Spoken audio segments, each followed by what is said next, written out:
So Mel guy said you were going to be running.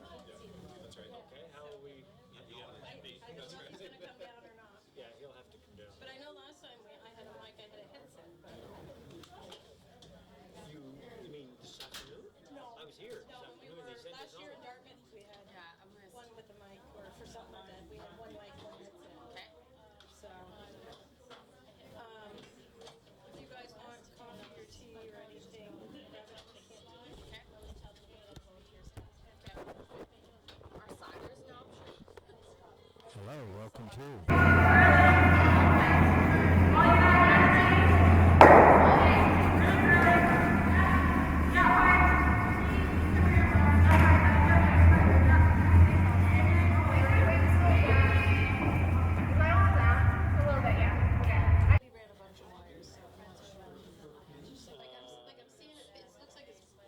I know, but it doesn't work. Yeah, 100% doesn't work. We tried it all this afternoon. Yeah, does that mean it's working? Like when she taps it, she's getting sound answer on the board.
I know it is. That's your side.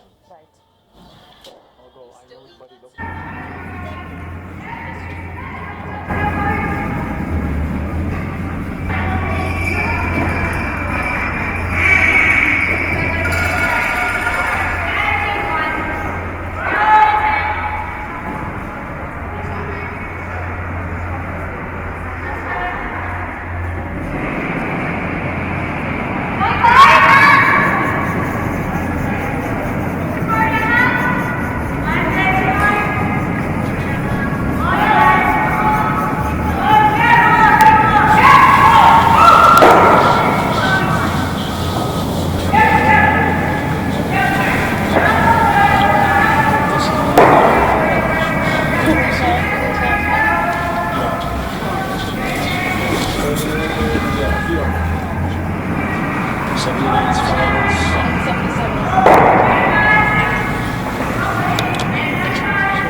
There's actually just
Hi Brent, how are you? Yeah, it's great. I hope everyone had a really good Christmas and everyone's excited for this event. I know certainly the juniors all really look forward to this and they've been really preparing.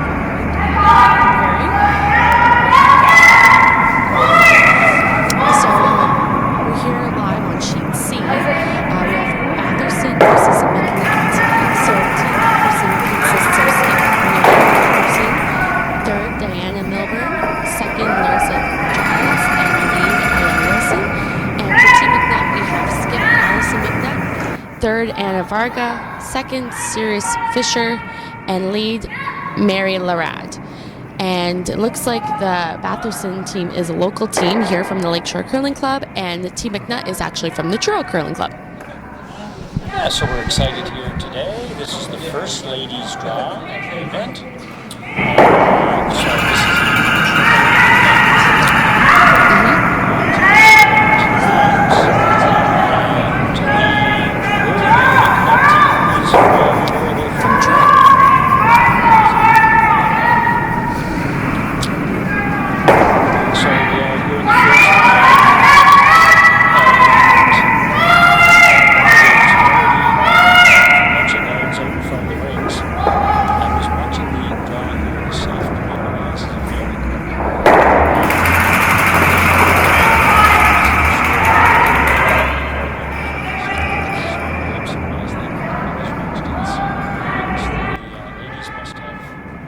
pretty good control over the draw weight up.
I'm assuming? Okay.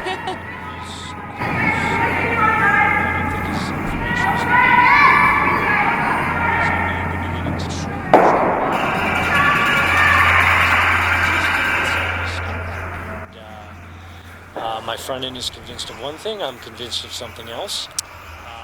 So, yeah. But I watched the slam last week, and they're doing what we're doing, or what right. they're doing. Yep. So until somebody on a slam does something different, yeah, I'm not going to do anything different. I mean, certainly I feel it makes a difference. You can see.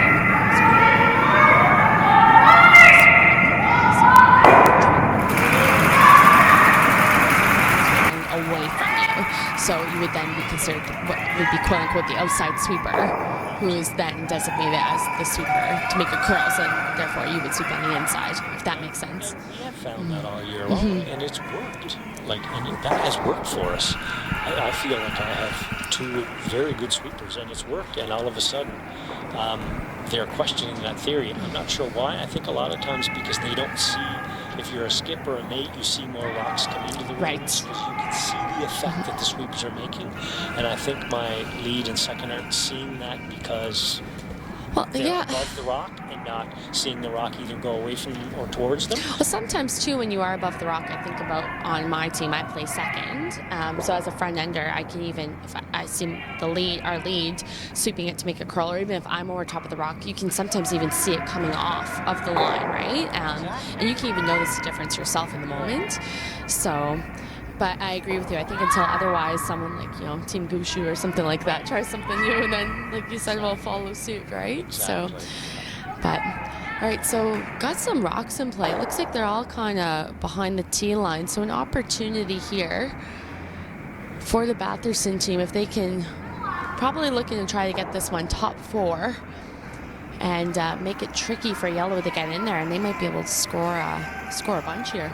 Yeah, I think that this is going to be the tail of the tape right here. In the first end, if you can get a lead, your team just tends to be more comfortable and loose, and it puts a lot of pressure on the other guys because it's the first game of a provincial. So you're going to be a little nervous. Yeah, no matter what. Jump to the lead, it's certainly going to help you.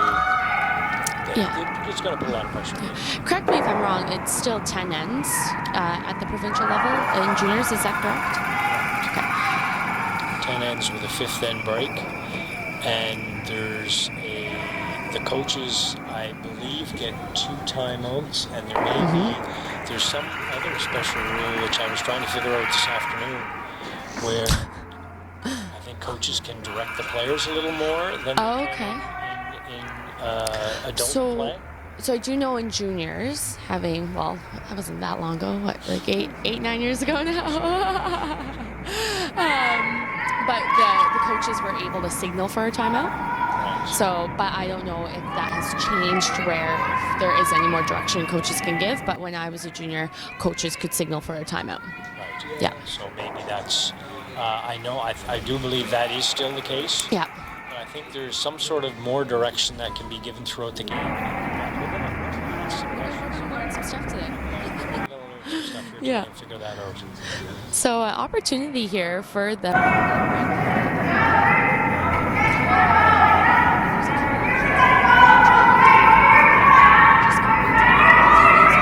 This is her last shot, so it's make or break here. She's drawing against 3.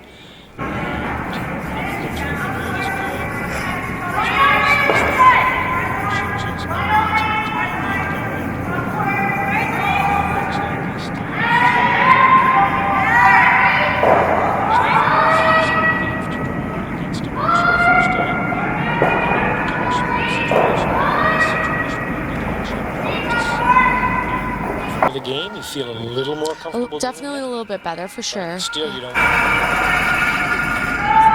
That's the first game of the provincial championships, so this is leading up to it all. I mean, the other thing too is it's 10 ends, and sometimes a 3 early on. If you can get your 2 here and bounce back, then you can still set yourself up good going forward. I think, particularly if it was an 8-end game, we'd be in a little bit worse of a situation, but. Definitely lots of time left for these girls, so nothing to get too upset about, right? And giving up a 3, if you're going to give up a 3, you want to do it in the first. Oh, exactly. And the other thing is, it may settle down the team that gave up the 3, because now they go, okay, it's over and done with. Now we can just relax and try to make some shots. Exactly, do some regrouping. Yeah. So it looks like Team Batherson, of course.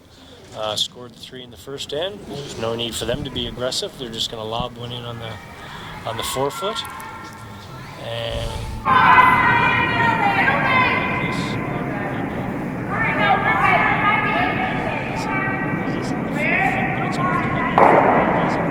line, so it's not top 4. So why not put up a corner there? Yeah, I think the big thing is you just need to make sure you have access to the button. So at least she'll have a shot there. But I think at this point, like you said, Brent, try to get some rocks in play. Corner guards are always really helpful if you're trying to generate multiple points because you can hide rocks behind them while still maintaining access to the 4-foot in the end. So just try and get some extra curl on this one. Yeah, I would like to see that rock over another couple of feet because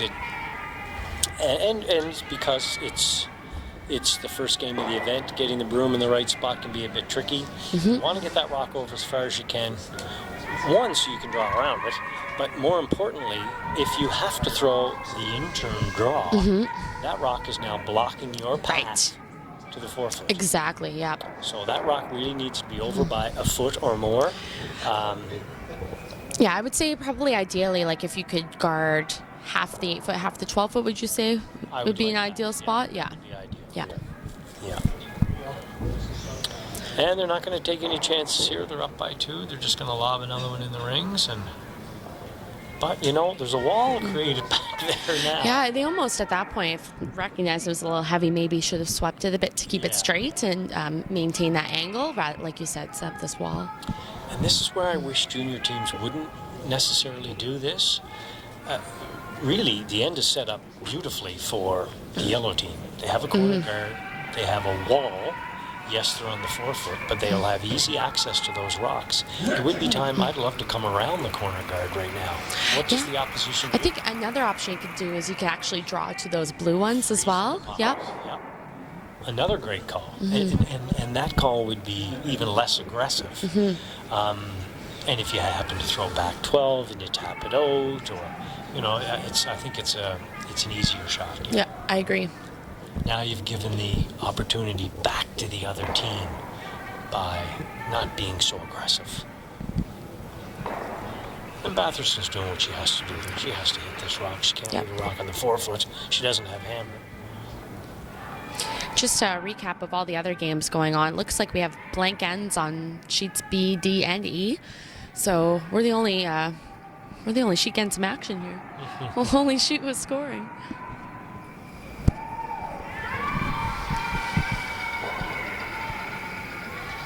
It's a nice shot. It's a lovely shot, but again, you have that same type of situation.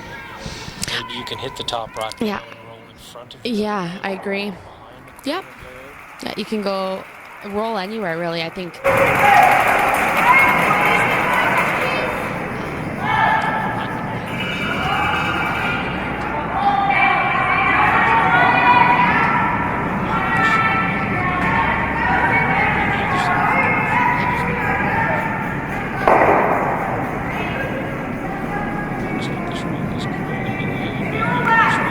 Hard to hold the line. So just got on the wrong side of that one, but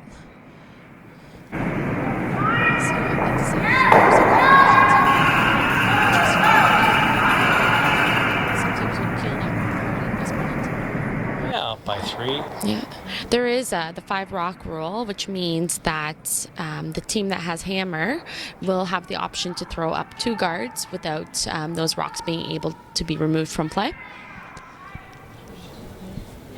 Yeah, and that gives a team, I mean, you're never really out of it unless the score is outrageous. But if the other team is willing to keep letting you put rocks in play, you can find your way back into the game, even though you might be down by 3 or 4 going into the 6th, 7th, or 8th end. You still have a chance to come back. And it looks like Batherson is willing to put rocks in play. She didn't go up and peel that guard.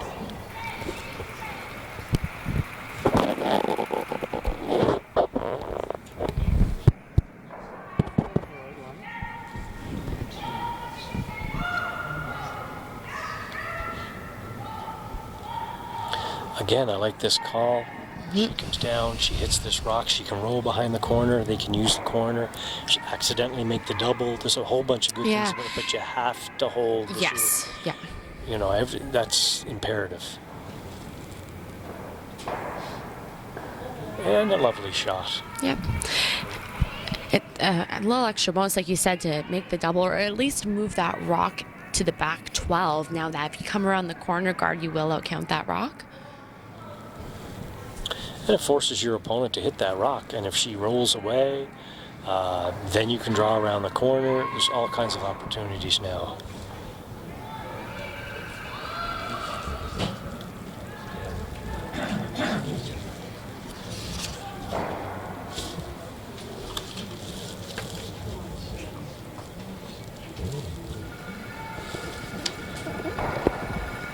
Nice shot there. Hung around to stick on as a biter. Nice, yeah.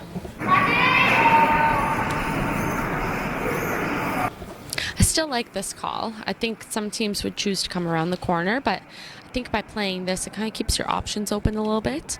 I think, again, you want to make sure your rock is in play still, but at least this kind of keeps the blank open, whereas if you're coming around the corner, you're basically saying I'm scoring or no matter what, right? So just quite didn't get on there, but it's a pretty close rock to the rings, and it looks like Batherson is going to hit this one, knowing that it's a splittable rock, meaning that later in the end, the other yellow team could hit that rock on and roll their shooter on as well and sit two. This is a big shot here. If she can hit and stay, and she did, but now the opportunity there, if she goes, the opportunity for MacNutt to come around the corner guard. She's been very patient. I have to give her credit. She's been very patient, waiting for her opportunity. And now here it is. Now you have to execute. She could get right back in this game with one good shot here from her mate.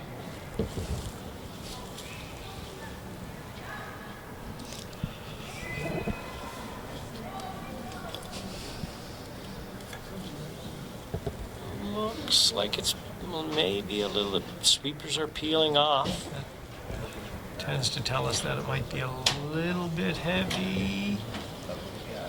Is it going to hang on? Ooh, I think it hung on for shot. I think it Very did, yeah. close.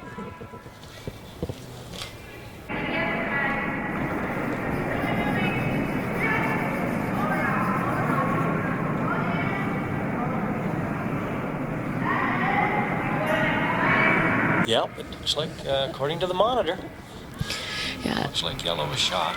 It does look like it's fully exposed, though, in the back there. So an opportunity here. If she can hit and stick it. Now, I still think the other team at that point will have to make a choice whether or not they hit it or come around that corner guard. Love to see them go. Yeah.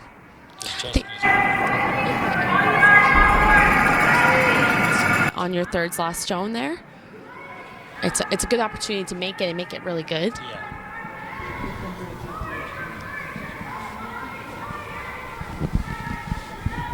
This rock looks like it's curling a bit. As long as it's okay with your mom. As long as it's okay with your mom. Fire zone. Gets to the inside of it.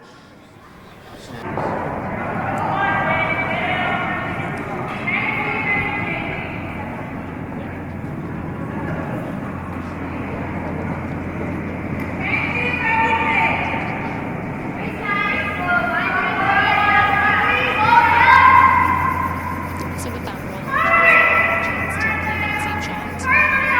Chance to make it a bit better.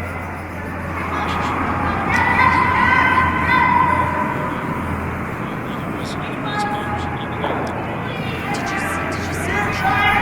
Is this the same shot?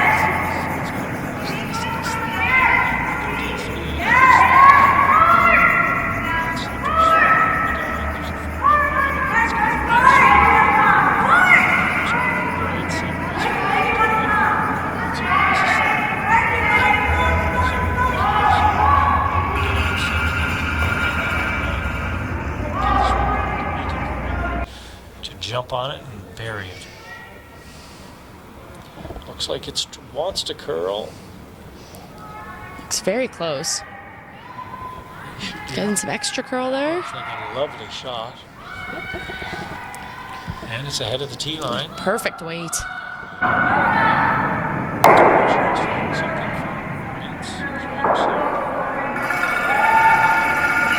More ice than MacNutt. Batherson has maybe about 6 inches more ice, but she can afford to have a little more ice because she can corner freeze to it. It's a big shot. Freeze right on top. Forces her position easily around. Missing it.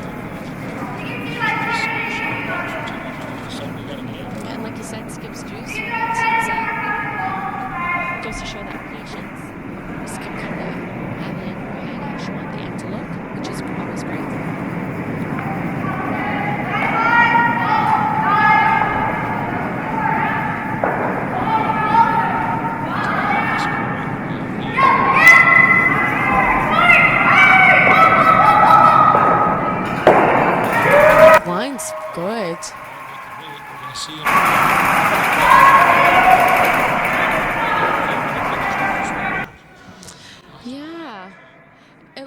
is going to be okay.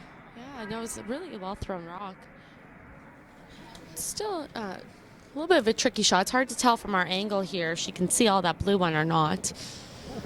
But she could definitely see at least I would have to say at least half to three quarters for sure. Yeah. And she played the draw down here, so she really doesn't have to play much more weight. She could probably, well, and she could throw the same weight if she wanted, because the sweepers cleaned it to. Yeah, exactly. She only has to move it a foot. So this is one of those shots that a lot of players overthrow this shot, and they end up hitting it on the high side and rolling it out or jamming it into their own. This is the kind of shot you just have to have confidence in your sweepers and where you have the broom.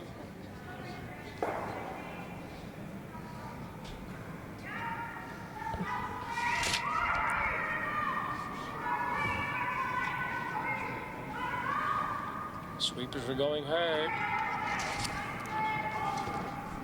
Oh, it looks like, yeah, a shot. It's great shots. Have a curling game. That was a skips too. And the Batherson rink did nothing wrong there. They played a very good end. MacNutt just patience, waited for an opportunity. Exactly. When it came, they made the shot. Sometimes you just have to give it to the other team and you just have to say, oh, you got a 2 on me. Good for you. You made the shots. Let's move on. Yeah, exactly. And I think if you're the Batherson team as well, I mean, yes, you gave up 2, but you got hammer back, you're up 1.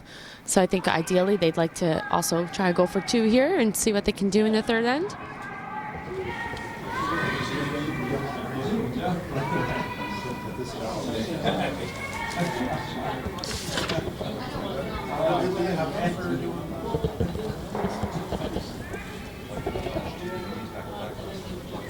This team is coached by, the MacNutt team is coached by a very famous coach in Truro, somebody that's been coaching forever and has coached a lot of championship teams. Jim Burgess, one of the nicest guys in curling. And it looks like I'm watching them throw now, and I'm seeing, oh yeah, they're coached by Jim Burgess. Yeah. He has a certain delivery style he likes to teach, and he's had a lot of success teaching it over the years. So this is a young team, so it looks like the lead is 15, the second is 14. The third is 15, and Miss MacNutt, the skip, is only 16, so they have a lot of years left in junior. So we'll see how they do in this overall event, but I think they could be one of the teams of the future, certainly to watch. Both of these teams are relatively young, so this could be a highlight of years to, 2 good teams playing each other for years to come.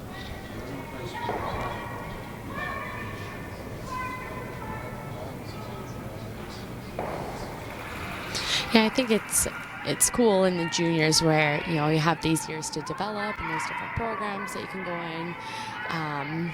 Every club has their own junior program that they have, and there's lots of people involved, and eventually you get to a point where, you end up playing against each other a lot and you're having those opportunities to represent your province at the national championship. And it's really great to see a lot of the teams stick with it and go through the junior ranks and then hopefully on to women's and men's afterwards.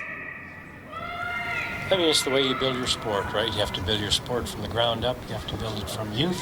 Yeah. And the youth program in Nova Scotia is quite vibrant. So Totally. If you're out there and you're a father or mother and you're watching this and you have a young man or woman and they're at home playing video games, bring them down to the curling club. Yeah. Curling. Exactly. Or bring them down to Lakeshore this week. Yeah. While the juniors are on. Yeah. Exactly. They actually have a bake sale here. Oh, no. Did you see the bake sale on the way in? I tried not to. Get some goodies? Yeah. It's that time of year. I'm trying to stay away from it right now. So just a quick update on the other sheets. On sheet B, our neighbors, we have Callie Moore playing against Marin Callahan. And it looks like Callie Moore's rank did pick up one in the second end, so they're leading that game 1-0. Of course, on our sheet, we have a 3-2 game with Batherson in the lead. On sheet D, which is our other broadcast with Selena and Joe, looks like we have a tie game at 0-0, and that is Team Maria Fitzgerald up against Team Kaylee Nodding. And on sheet E, we have Team Taylor Stevens versus Team Clara Mosier, and it looks like Team Mosier did take one in the second, so they are leading that one 2-0, or 1-0 rather. I think that's Chad. Is that Chad Stevens' guy? It is, yep. Chad is a very good men's curler and has won a bunch of firefighter nationals, I believe, and he finished second in the tankard a few years ago. Won at least one cash bill this year, so she comes from a good curling family. So it'll be interesting to see how she does this week. I think they may even be one of the 3 or 4 favorites in this event, along with the Callie Moore team. So it should be a fun weekend here to eventually crown a champion and go off to the national.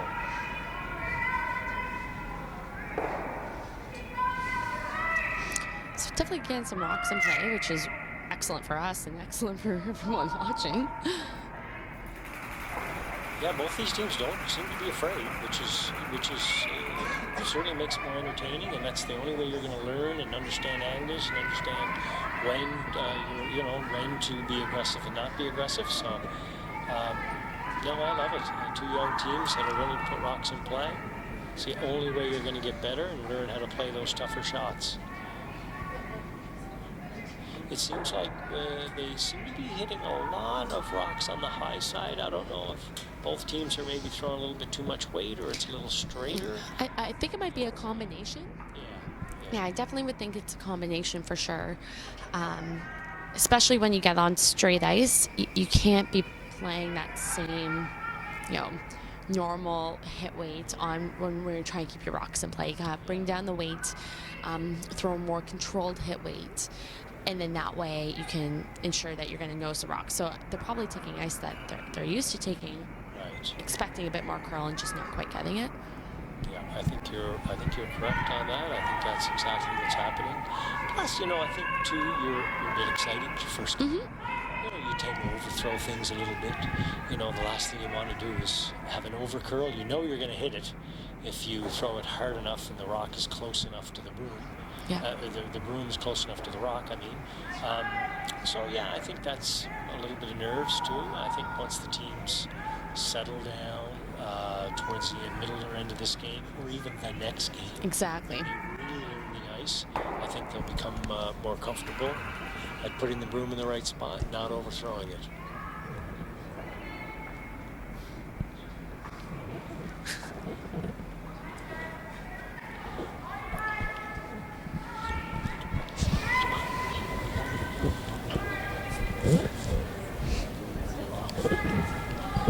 I have a question for you.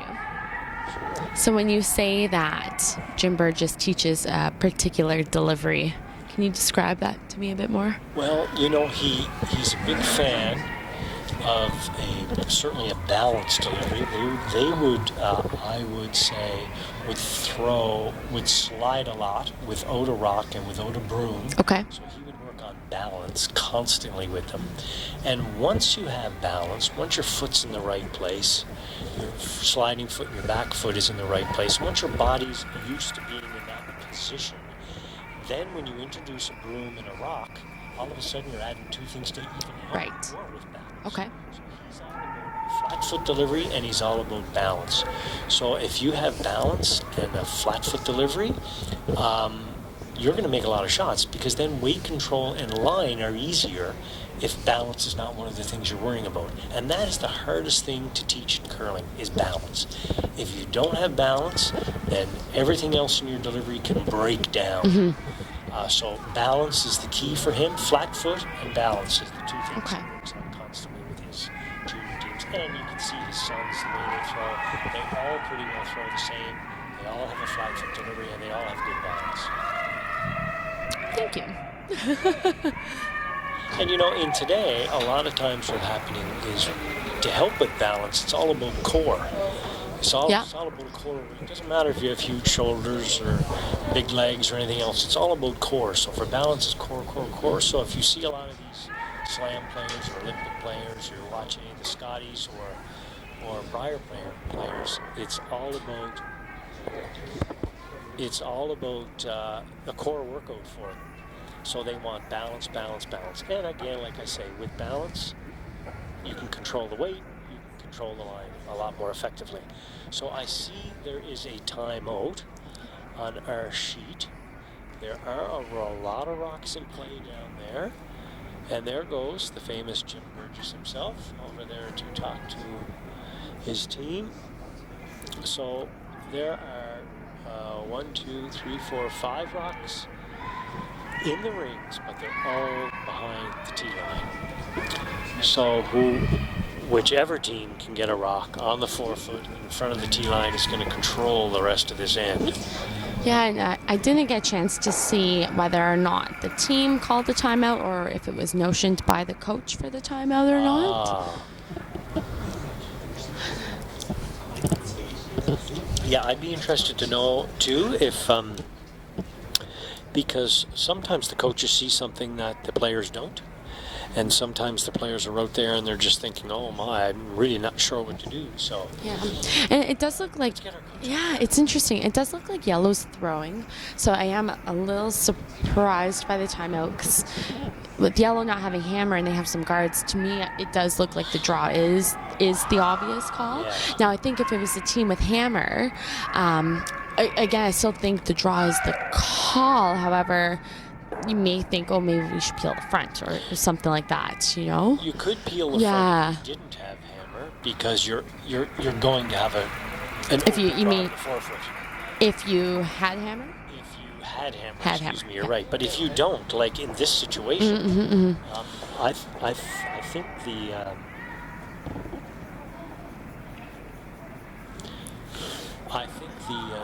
the team without the hammer, which is of course Team Yellow, which is MacNutt, they definitely. Yeah, it looks like they did call the timeout. The timeout was called by the coach.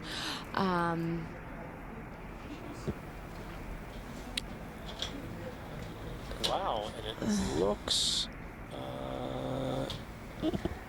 like they are going to draw around or play the tap.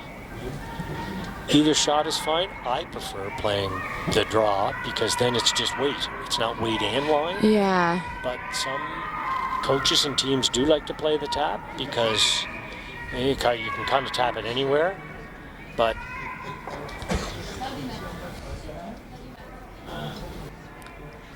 Yeah, so I think she was looking to tap the other rock. And I think what happened was she just threw a little less weight than she wanted and got some unexpected curl there with that.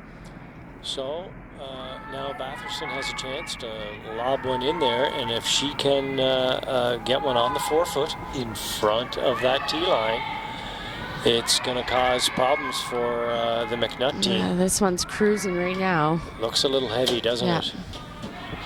Even if you threw that rock top 12, anything but behind the tee line, of course, it's easy to say that. It's totally easy to say that, for sure.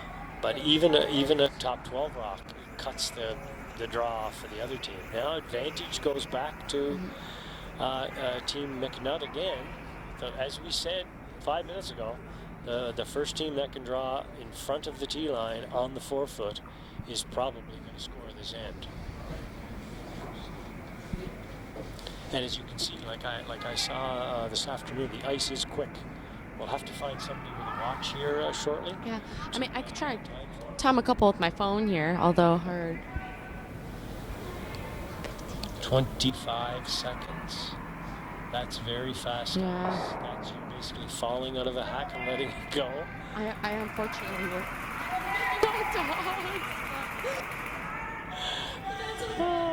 There's actually many different ways to judge the speed of the ice nowadays, and Carly's right. I don't do the long way either, 25 seconds, but it does give people an idea. So the rock takes 25 seconds to get from one end to the other, which is a lifetime if you're sweeping it from one end to another. But on average ice, that's good ice, 23 seconds is very acceptable. So if it's up to 25, it's very quick. So when you say 25, you're referring to when the rock is crossed the hog line, post hog line To the rock stops, yeah. Now you guys probably do back line to hog line? Well, so that would be a short time. So short times can be helpful, typically for the thrower themselves. Right. So, if the thrower knows what numbers to expect and when they need to throw those shots, it can be helpful. But if you have a team that all throw similarly, it's more helpful. And it's really hard to get everyone all the way. Yeah. That's what kind of really hurts both.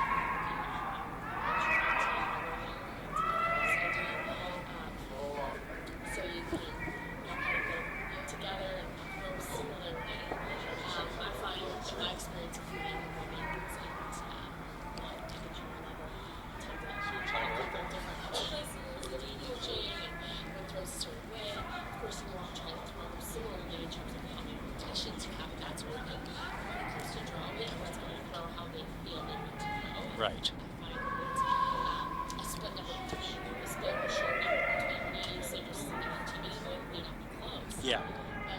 You know what you want to throw, and that's helpful for you. Then Right. That's good. Now, the hog to hog, so when you take the rock from when it crosses the post hog line to when it crosses the bar hog line. So typically, I would say fastest, sort of like anything higher than 15. Would you Right. say? Yes. Oh, yes. 15 seconds. And at that point, we'll just be timing hog to hog. So if you know, okay, it's 15, this is what drawing feels like, and now all of a sudden we're doing 14 lives to T lines, and maybe it's an indication to us now that it's the ice is Right. Right. wait just from throwing. Right. So does your team then extrapolate that into a split time for the thrower? Sometimes. Or do you just say, okay, it's 14-5, it's 15, you decide what that means to you? Yeah, sometimes. I would Which say is- more than not. It all depends on what the player and their team needs, right? Right. Some players really like having those times.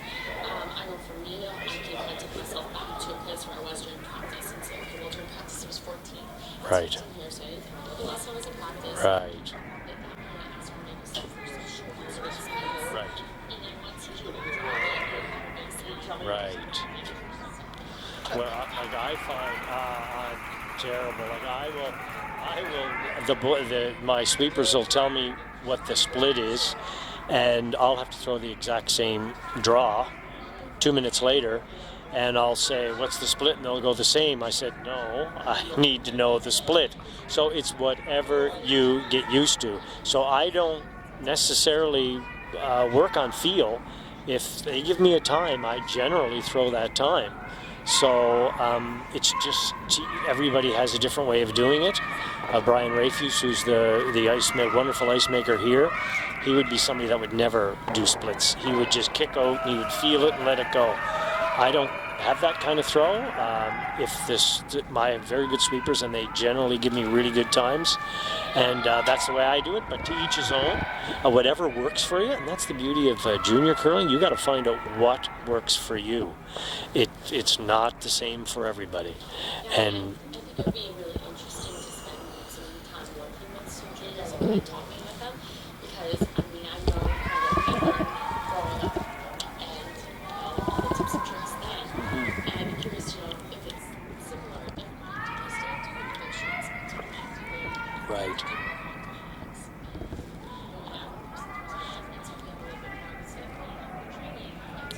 Right. Right. I'd just be kind of curious if you've been looking on the ice. I mean, it looks like some of the teams are doing it, some aren't. Yeah. Yeah, it would be interesting to watch our game here to see what they are doing. And it looks like they're drawing. They were trying the tap again. I guess it looks like Blue, did Blue get 2? Blue certainly has a rock on the 4-foot, so no one really got everybody had the heavies that end. So it was an interesting end to see it pan out. If one team was able to get that rock in front of the 4-foot, they would have dominated that end. But it looks like Blue accomplished what they wanted to. They scored. They're still in control. They're still up on the scoreboard. It was an exciting end. At least there were rocks in play, which is good. But yeah, I like our discussion on draws and different people need different things, and junior teams, junior girls and boys, they need to figure that out. Not one theory works for everybody, and the sooner the coach figures that out, the better off his team will be. Right.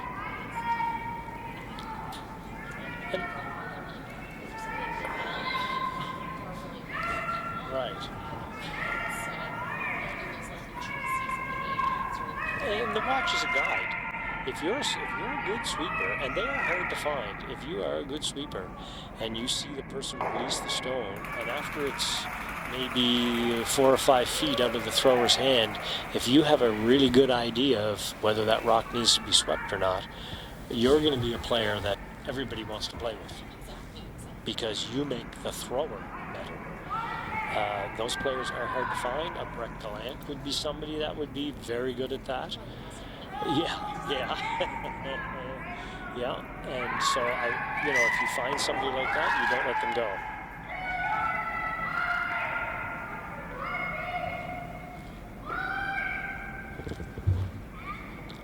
So it was a score of 1.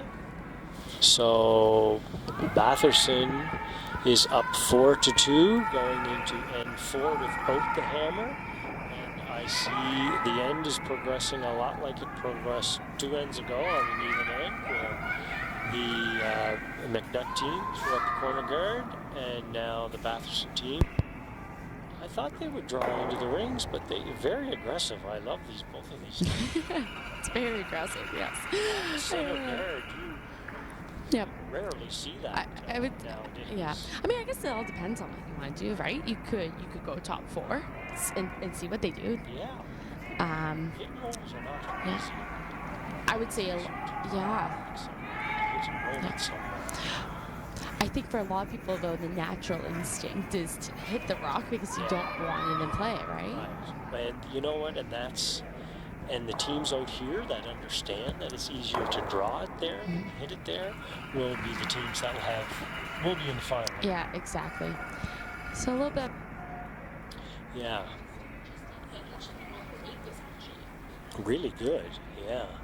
It's a tricky spot there. It seems like when her mate threw 2 ends ago, it didn't curl, and she was able to get one totally buried. So you're right. I think it is a fine line. I think the centers are a little high, and which are fine. The ice is wonderful here. I think you just need to manage that center and know that you can't sweep the rock until it crosses center.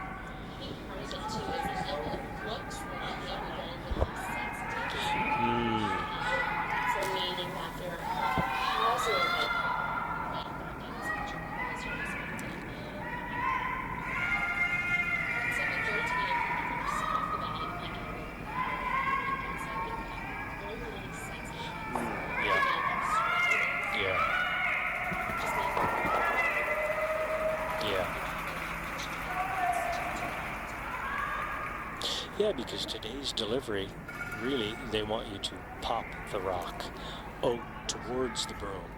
So you don't, it wasn't that long ago, 10 years ago, where you tried to hit the broom. Now you're actually trying to pop it out to the broom so the rock will track for you. Yeah, the rock curls later instead of earlier. Easier to maneuver the rock with the sweepers.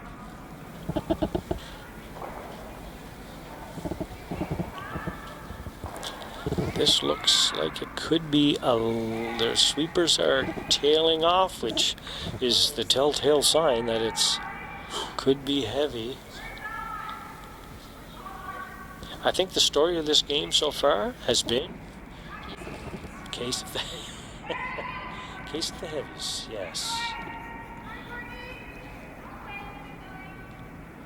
If I'm going to attempt to get a time on this. oh, good.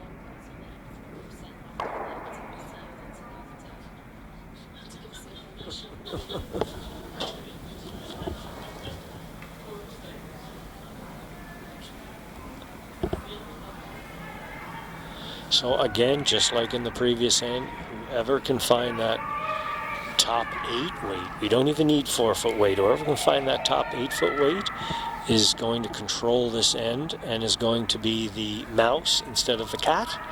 And normally in curling, you want to be the mouse, you want the other team chasing you all the time. Just wonderful weight. Time on that one. We're really well judged by sweepers. They were sweeping it early, and then backed off a little bit and let it work a bit. So I had a 15.2 on that, and they were matching it to the top 8 foot. So Wow, so it's quite fast. So it's good speed, not unmanageably fast. Hmm. Though. And we were, I don't know about when you guys were in Berwick for the men's and Oh. women's qualifiers, but that was fast ice. I had back 12-foot weight there. I don't know about you, but I had great back 12-foot weight. Yeah, we were one week where I think I had 3 guards called.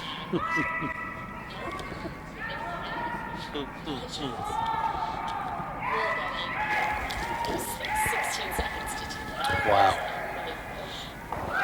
It's fun. It is, and you know, if you played on ice that fast, with that much curl all the time, you would make so many more shots, and you just have to get used to it. And it would only take a couple of cash spiels, and you'd be used to it. But it's It felt like arena ice. yeah, And the thing too, the faster the ice is, and if it's gliding well, you usually can be a lot more of your sweepers. So you can still throw, say, 15 fatigue without sweeping. Like you still throw 16, 16 and a half. Right. And still get it. right. So it really puts sweepers into play. It gives you a little bit more room for error as a thrower, knowing that it's hard to throw it light. Right. No, that's a very good point. And I think that's what's happening here to a certain extent. The team that figures it out, and it looks like Blue is now starting to figure it out. So Team Batherson just threw 2 wonderful draws. In really good spots too. Yeah. I mean, they're forcing the MacNutt team to chase them. I mean, there's a chance here for a double and to get out of it. But I think the definitely needs to bail right now. Yeah. To bail a bit, to make it a bit easier in spin. Not to be facing a pile, at least have access to get in. That's a pretty good shot there. Yeah, Blue is still sitting. Bravo, bravo, Blue rocks. She beat. Bravo. I think you heard that in Yeah. Ottawa. Yeah, so Blue's still sitting 3. So, I mean, if they can get this rock into a really good spot, similar to how they have on the last couple, Yes. again, just putting a little bit more pressure on the other team and forcing the other team to make those bail shots where they can't really have those rocks as counters later on. Sweepers are not touching it, so it's going to be close. A little bit heavy. And again, we're with rocks in the back of the 4-foot, so now the opportunity for Great call. the MacNutt teams, I love it too. Definitely draw. Yes, aggressive. I think the thing is, those rocks behind the tee line are your friend right now, right? They're rocks that can cause jams and keep your rocks in play, and they can stay right there. They don't need to go anywhere, right? So. And it looks like they're sweeping this one, so the weight might be a lot closer. They can just be top 8, top 4. They're going to have a hard time removing this stone. Let's go sit. And the rock just a little bit heavy again. Yeah. And you know that, for young players, sometimes that's That's a tough one. They say, oh, I have a pile of rocks back here to draw to. And even though, you know, your subconscious is telling you it's okay to be heavy, and it's the hardest thing in all sports. Yeah. You can't think. I mean, in a way though, it is. Oh, I guess it's hard to say. Yeah, I agree with you. Like, I mean, it's okay if you're heavy. Unfortunately, she just didn't quite have the line. So being heavy, I think, is tolerant. But I think, being a little light's also kind of. Yeah. I like that. Up the top. Right. Like I said, the rock spots feel like are fresh now. So you have that rock that face and you can't remove that rock. Alright, so last time That's awesome. I'm surprised about the number of timeouts being called. Yeah, and it's so early.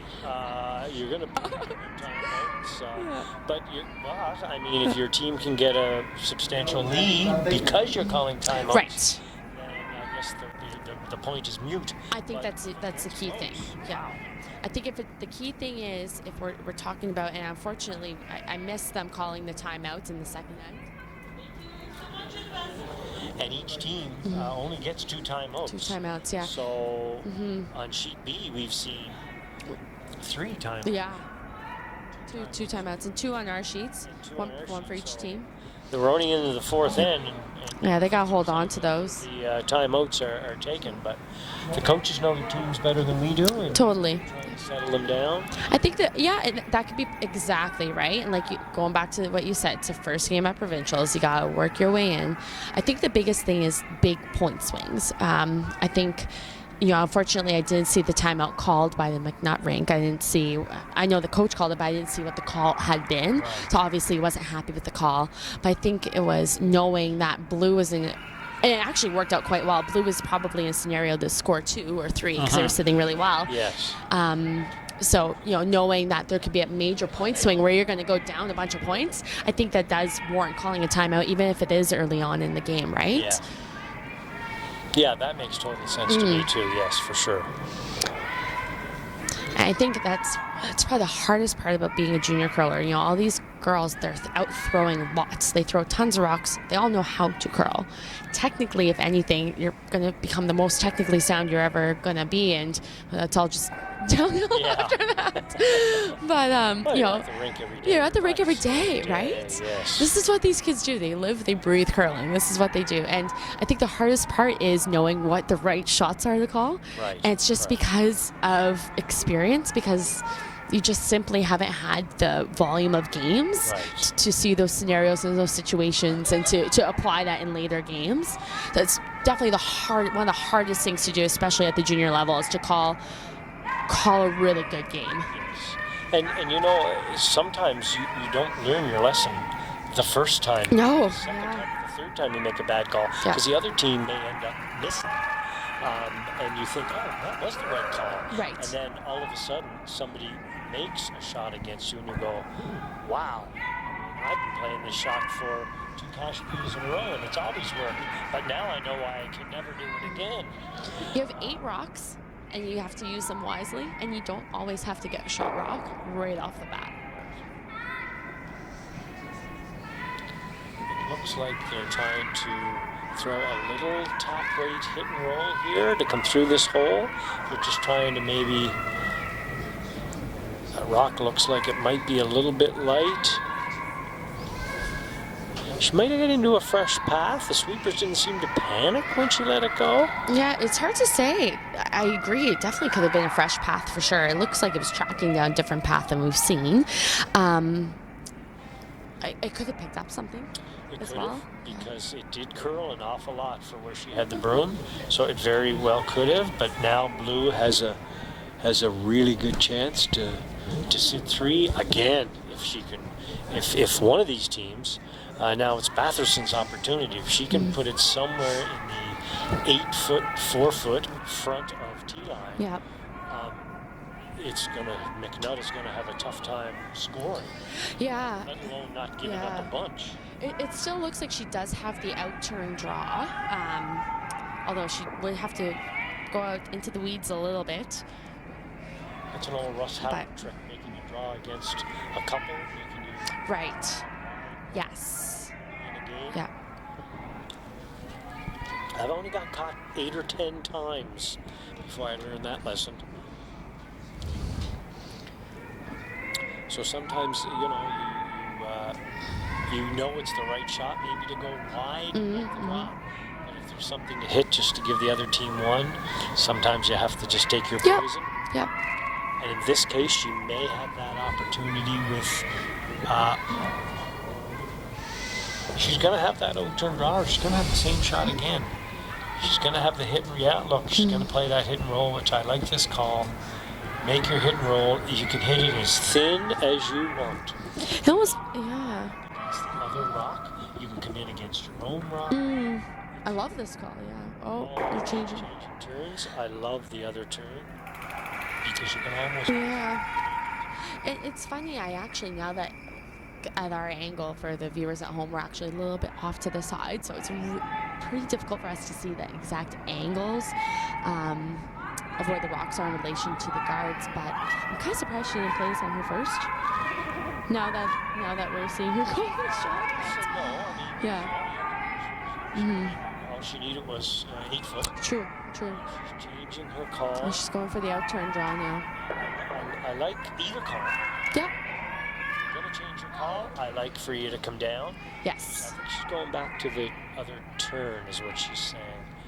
Okay. I have to say I do She heard like you. this because she made this shot for skips two ends ago. So she knows where to put the broom. She's comfortable throwing this turn.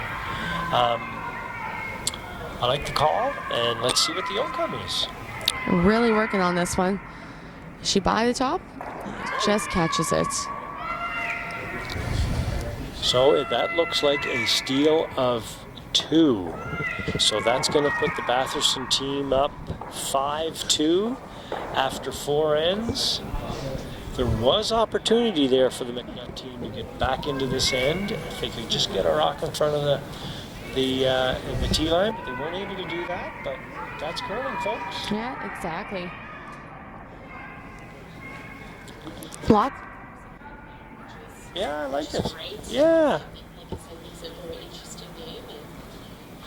And you know, win or lose this game, whichever team win or loses this game, they're going to learn something.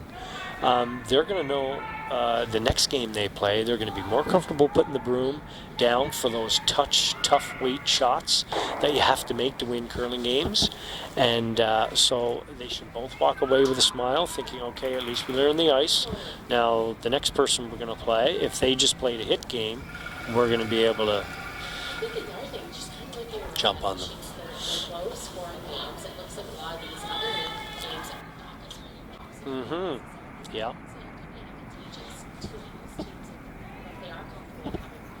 Yeah. Yeah.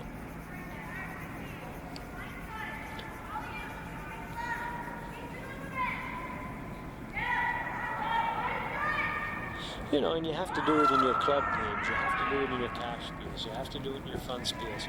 You just can't come to provincials and say, oh, I think I'm going to bring up rocks and play. I mean, you have to be doing it all the time. And there's a time and place for it, obviously. If you're up by, as the Batherson team is up,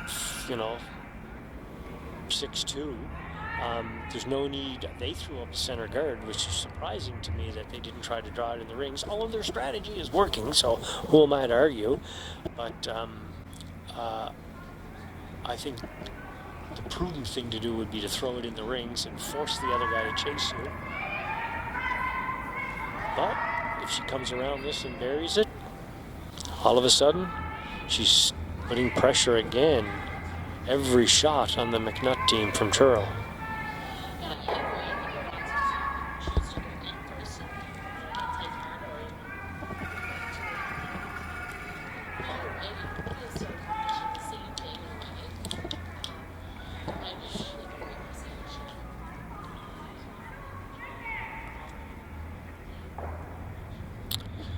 I mean,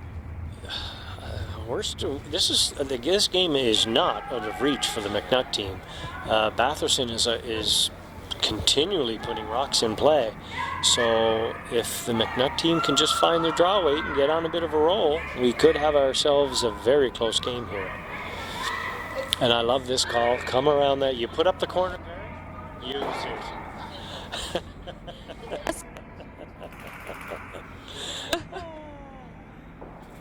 No, and it's true. A lot of teams put up that corner guard and they come around the center.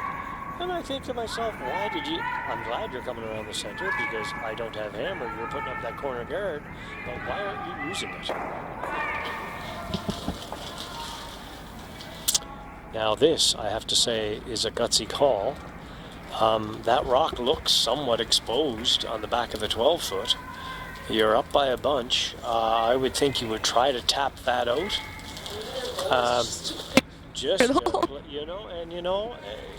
It's working for them. So Totally.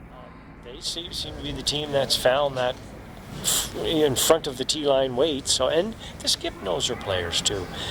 Sometimes. Yeah, players that's a are good better point. at drawing, Yep. better at hitting. So you have to play to your players' strengths.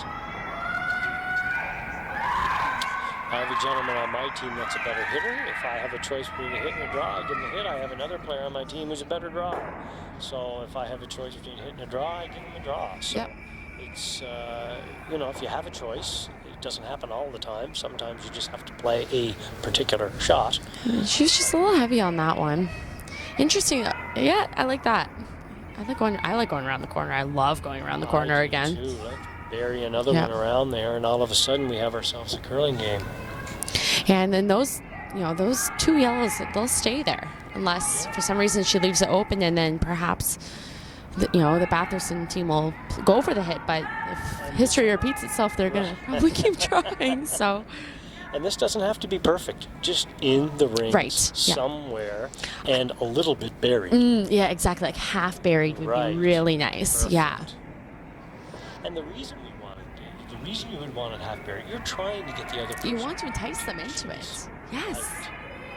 out. Again, it's the cat and mouse game. Yeah. You want it to be the mouse. You want to be the other. You want the other team to be chasing you all over the place. So it looks like she could see a good amount of that rock. So they are going to go for the hit on this one. And I love this call. I mean, you have to play this at this You have point to, in time. yeah. But throwing the rock, for those people out there who do curl, who know this, throwing the rock across your body, so not a natural out turn or a natural in turn. You're throwing the rock on the other side of center, so across your body. Those shots can be challenging I hate. for most curlers. Oh, they're tough. A right-handed person throwing an in turn across your body, this is the shot that I use all the time against other teams because everybody hates throwing it. Yeah. And lo and behold, I have found that happens a lot in curling. Yeah, I didn't think she threw it that bad. She probably didn't, I but thought it was a good throw. Yeah. you tend to be wide on that turn. Right. Or Yeah. you're a person that thinks they're wide and you soft the handle. Right. It's very easy to do that. You're a wide person or a soft-handled person. Very few people slide up the line on that turn and hit the broom. So Probably the best feeling though is when you do hit the Yes. broom on that shot. Exactly.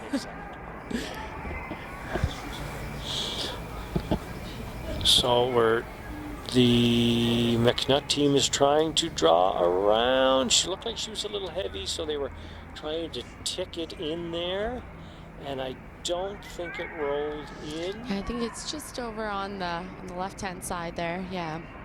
Yeah, and it's not really splittable either. It's something that maybe you can come around later. yeah. I don't know if that rock's going to be in play or not. We'll see later on, that's for sure. 2 tries for a nickel. You're getting a second opportunity at this double. It looks like the broom's in the exact same place. So the skipper must have felt that she was either a little heavy or a little wide. But we'll see.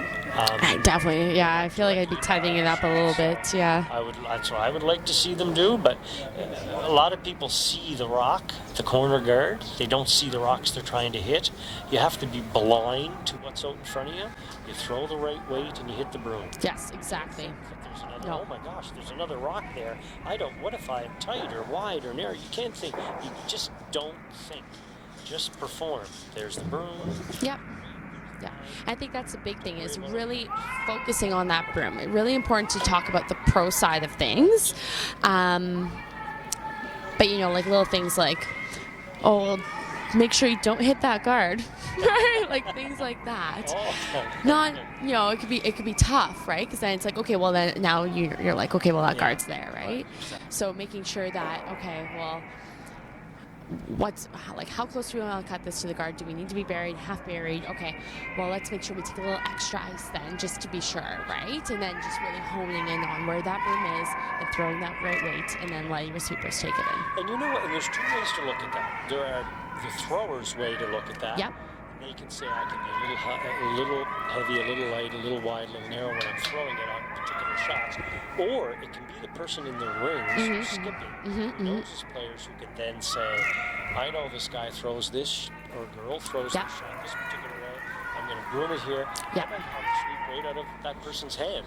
And that person might think, oh, did I throw that tight? He'll say, no, I was pro-siding this because I didn't want to wreck on the game. So there's two ways to do it, but as a team, you should discuss that and figure out who's pro-siding it. Is it the guy in the rings, or is it the guy throwing it? Or are you both going to discuss it, or you're both going to do a little bit, but you have to figure that out. You can't have two sides working against each other. So there's two different theories on that, and I like the way you think that the thrower does it. But the thrower, the person throwing the rock really has to be in the game and has to know the ice and has to be aware of where it curls and where it doesn't curl. And that's the only thing that worries me about a sweeper, a thrower trying to be tight or trying to be wide, or is, do they actually know the ice? Do they know this spot? Or does the person in the rings know it better?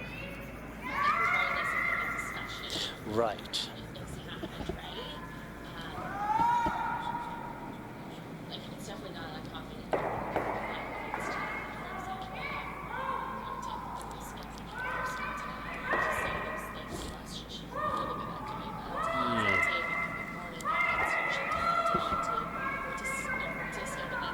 Right.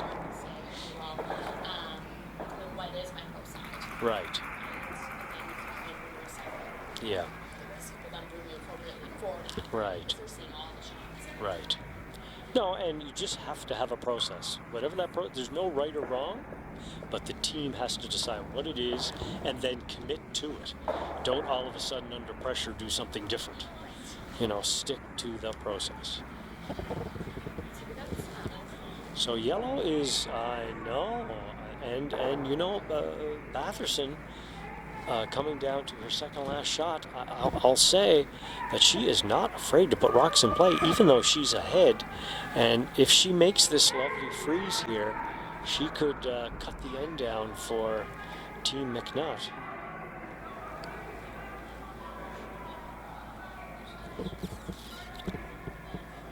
And is it going to go far enough? I don't know. Is it number 2? I believe it is.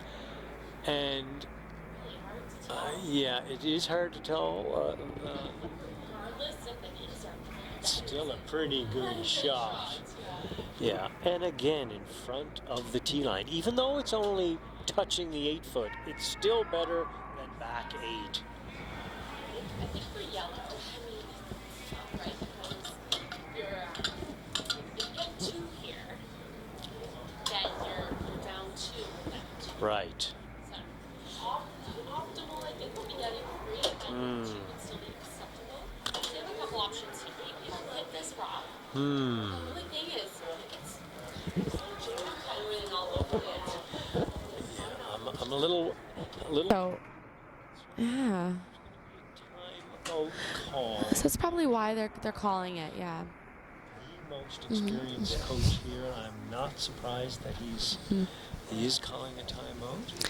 I definitely think I think it's an appropriate time for a timeout. So it is their last timeout. However, like I said, hitting this blue one, it has jam written all over it. So, you have 3 other yellow rocks in the rings, and it's really easy to say, hey, I'm just gonna hit this blue one out, and life's good.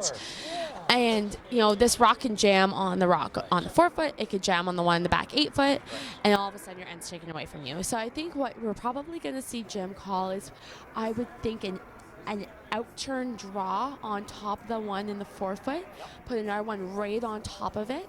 Then you're forcing the other team to play a tough run back. And if they don't make it, then you're probably going to get you 3. Yes. Or then play the pick and maybe get, like you said, the big end. But And even if they do make the run back, if you put this one top 4 and they make the run back, it's going to be really hard for them to remove both rocks, and you're probably still going to have a shot for 2. Right. An So- easy shot. Yeah. So I think that's what we'll see after this timeout is we'll see them playing the out-turn draw Out-turn instead. draw. That's my prediction. Out-turn draw, anything from actually anything from top 12 to top 4 is acceptable. Anything in that range forces I think the Batherson team to play the in-turn tap. Yeah. And when you play the in-turn tap, you could tap it through the hole. There's a whole bunch of things Yeah. that could go wrong. You could make a perfect shot also.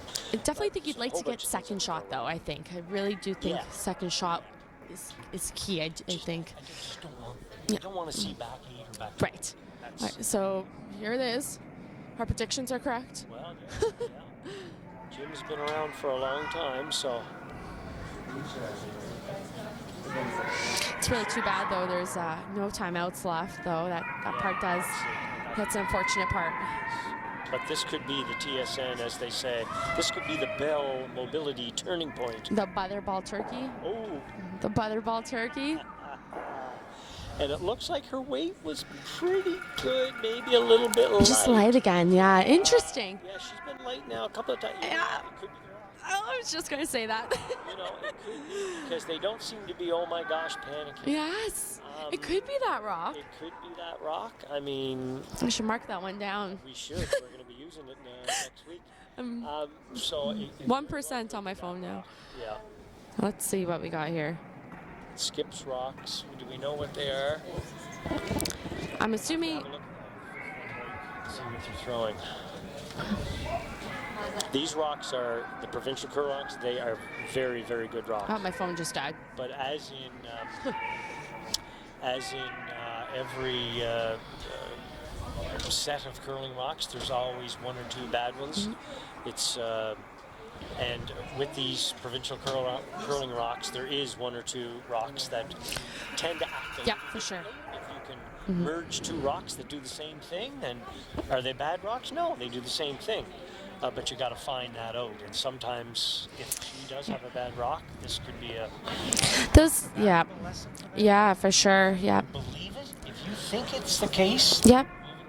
A lot of teams in the pre-competition practice will usually get 10 minutes per sheet, and you'll try to throw your 2 rocks exactly the same as a way to match them, right? So throw the same path, same weight, and then you can see, okay, did I feel like that weight was the same? Did it curl the same? Did it do what I expected it to do? And then you can leave that usually with confidence to say that those rocks are matched, meaning that those 2 rocks should do the exact same thing in the game.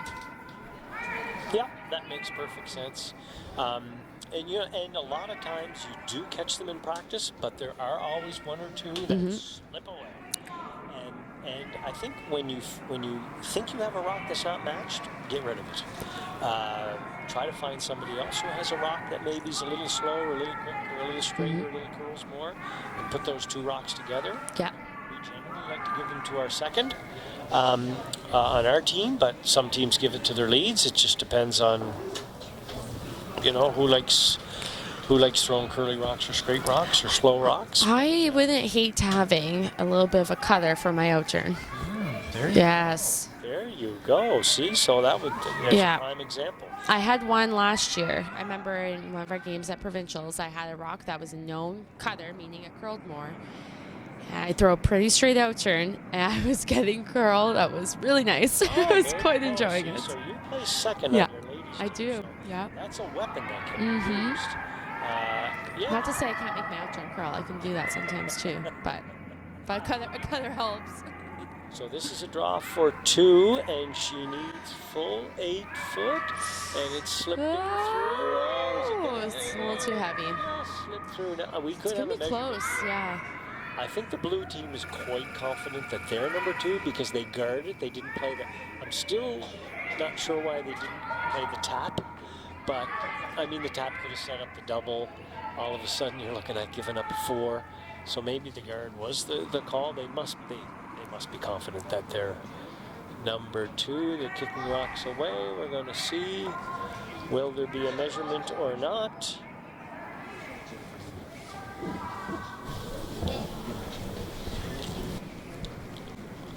Still no decision has been made. If there's anyone to charge my phone, that'd be awesome. If there is, that would be awesome. Thank you so much. They have a couple of set of eyes looking at this rock to figure out who shot.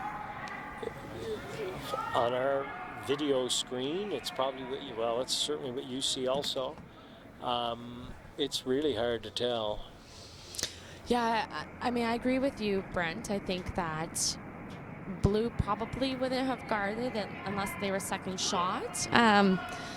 But I also agree that it is a little risky that if you don't make that tap perfectly, you could set up something for a big end. Whereas right now, mind you, okay, so we're going to say that. Maybe you didn't have to guard it at all. Maybe you yourself played that out turn draw or freeze on top, right? That's the call out. Yeah.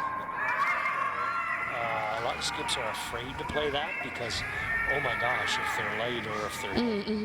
And they do give the pick for 3. But I think sometimes you just have to play the shot that you're supposed to play. And if you make it, you make it. And if you don't, you don't. Yeah. That's curling. You just have confidence that you're going to throw it. Your sweepers are going to put it there. Whatever happens, happens. But yeah, there's two sides to that coin too, and you're up by 4. You just don't want to do anything wrong either.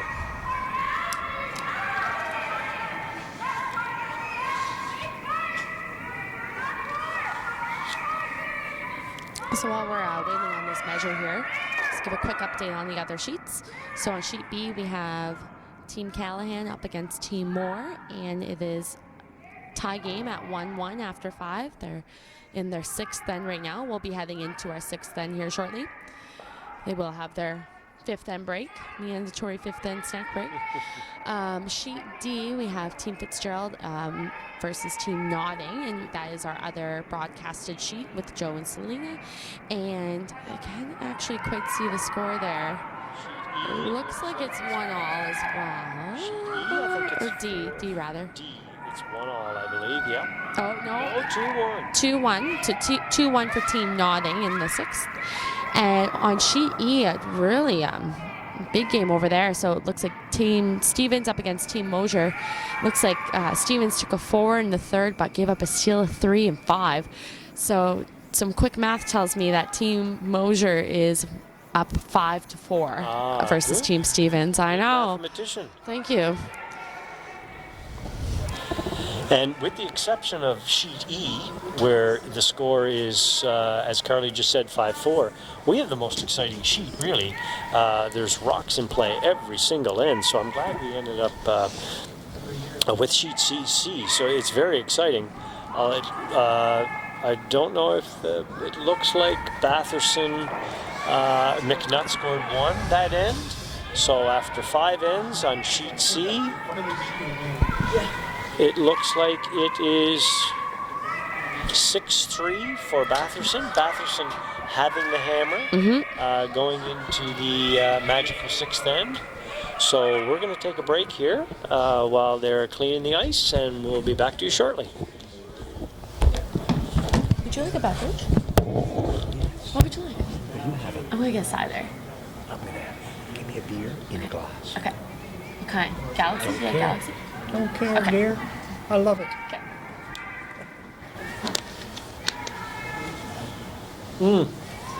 Carly, it's not going to be open.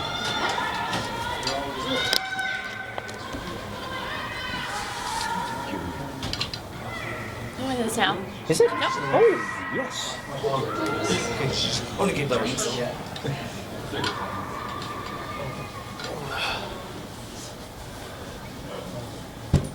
Just double checked he's still open for you.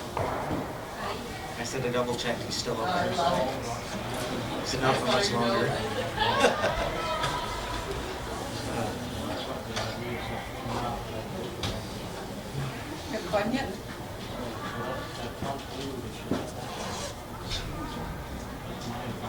What's coming out here?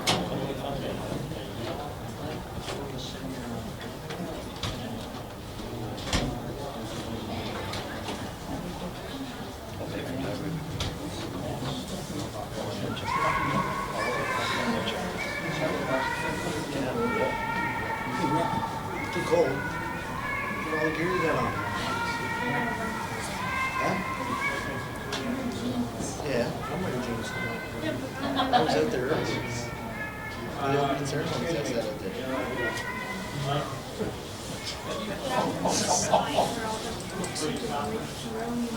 Blowing wind into my face.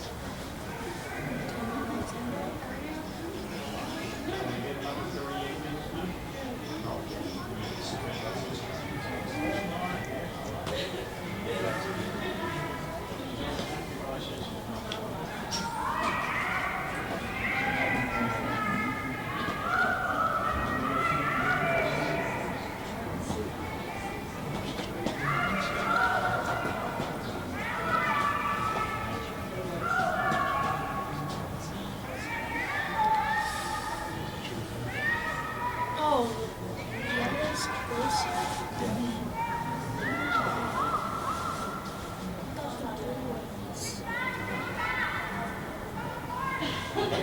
They just steal.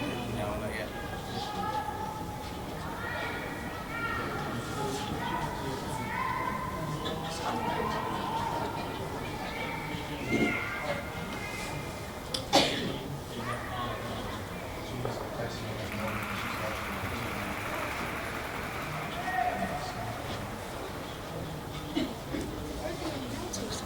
They're on break. They have fifth end break from the sheet. Why, you want me to give it a shot? Yeah?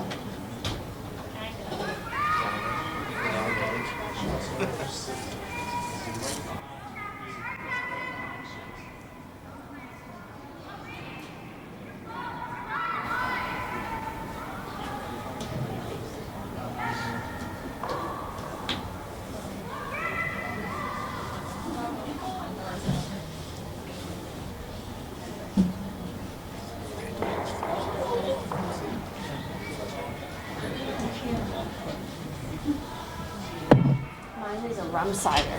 Oh, nice.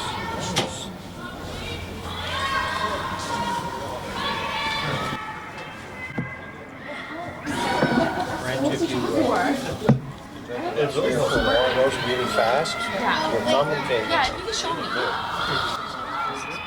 okay.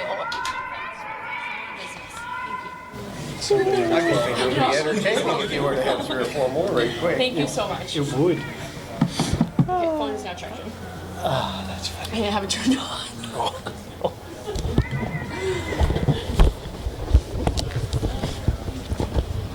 Thank you.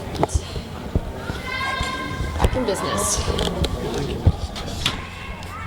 All right, so starting off 6th in action here at the 2020 Junior Provincial Championships presented by AMJ Campbell. Our featured game here is Team Batherson up against Team MacNutt. Team Batherson is leading this match up 6-3, and they do have hammer here in the 6th then.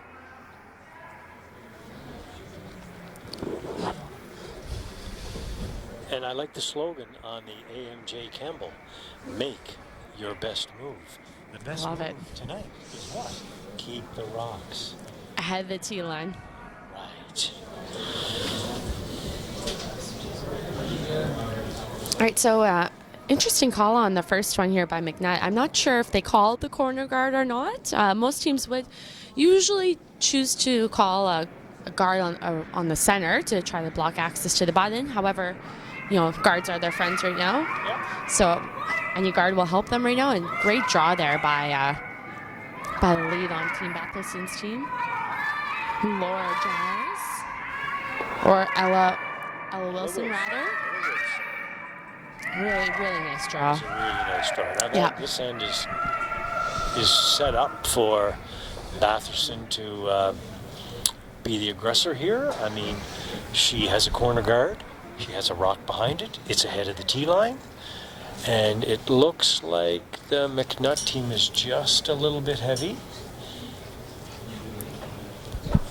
If the Batherson team can put another rock behind that corner guard, we're going to have a very exciting end. Yeah, and that one just slipped through the ring, so a few feet heavy. Drawing to the opening side, which is lots of teams that do that. At least you're not bunching rocks up together. And it is early. I tend to be the kind of skip that comes right around the other corner guard. What do you think? I think either call is fine. I think one thing you're really taught when you have hammer is if you have an opportunity to split the rings to do so, because it makes the double tough. However, I mean, it will all depend on how good that rock is. Maybe that rock's perfectly buried, and they're worried if they can't replicate that, they might step a double. I think if that rock wasn't fully buried, that you definitely are playing the come around and trying to make it a bit better. So maybe that's what their thought was, and I don't think the call would be wrong either way. Exactly. The only thing I ever think about is from a statistical standpoint, there are still so many rocks to come. To assume your team is going to make every hit and stay and every draw to get your 2. I'm not saying it can be unrealistic, but it tends to, something always goes wrong. Somebody's a little tight, a little wide, a little heavy, a little light, and you get the rollout and you let the other guy get back into the end. Yep. But, to each his own, right? Whatever works for your team. If you're generally scoring 2s by drawing to the open side, then do it. If you find you're not, then don't do it. So we got the... it looks like she's drawing around the center guard this time. And if the Batherson team is able to bury this rock, they're going to be sitting 2, one around the center guard and one around the corner guard. I love the call, though, on Team MacNutt throwing up a center guard. You're down by quite a few. You don't have hammer. You got to bring the play to the center of the ice. Now, of course, you take the chance in giving up a big end, but I think when you're behind, you got to take some chances. And MacNutt got what she wanted. There's a rock behind the tee line. She can freeze to that. She can... Yeah, so it looked like it was trying to stop, but it's always a really tough call to make. It didn't really stop in a great spot. Sometimes when you know that your rock is going to go behind tee line, you want to make sure you actually bring it back a bit further, because by leaving this rock there now, yellow can actually freeze right down on top of that and make it really tough to eliminate that rock and be sitting in a good spot to actually score. Excellent point. Excellent point. Excellent point. And a lot of teams will be, should we or shouldn't we? Should we or shouldn't we? Well, if you're sweeping, if you're out there and you're sweeping and you're wondering what to do, make a decision and live and die by it. And really take the fact that you hope it's going to stop out of the equation and just make sure you get it to the back of the 8-foot. Yes. If you happen to oversweep it to the 12-foot, it's not the end of the world. But leaving it directly behind the button is an opportunity for the other team. Now they still have to make it. Yep. But still, 9 times out of 10, when you leave it there, then they're going to make it. Yeah. Right. And she did throw it. She was a little heavy, so she did go by it. So an opportunity here now for Batherson's team to actually kind of do the same thing that Yellow was trying to do and actually play that same freeze themselves. So I think an ideal spot here, I mean, freeze is good, but even better would be just to be a hair high of it. And this is looking really nice. Actually, they went a little bit maybe. Yeah. There we go. It's a really nice shot. yes, This team definitely has drawing today. they do. And that young lady seems to be setting up the ends very well for the Batherson team.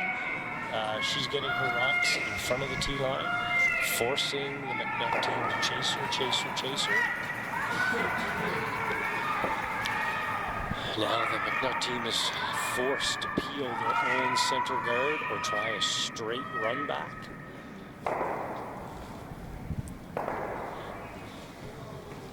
It's a bad situation. I'm not sure what really you can or can't do. I mean, they were in trouble. They still do have that freeze to the back of the 4-foot, but it's probably going to be easily removed by the Batherson team. Now you're kind of hoping, if you're the MacNutt team, that Bathurst is going to slip one into the rings. It's going to give you a chance to get out of this. Yeah, this is, I mean, especially for the Batherson team, although they have hammer, I mean, they're set up really well. It's going to require more than one shot right now for yellow to sit something good. If the Batherson team can just throw this top 12 to a couple inches outside the ring, as long as it's not high or deep, it's a good shot.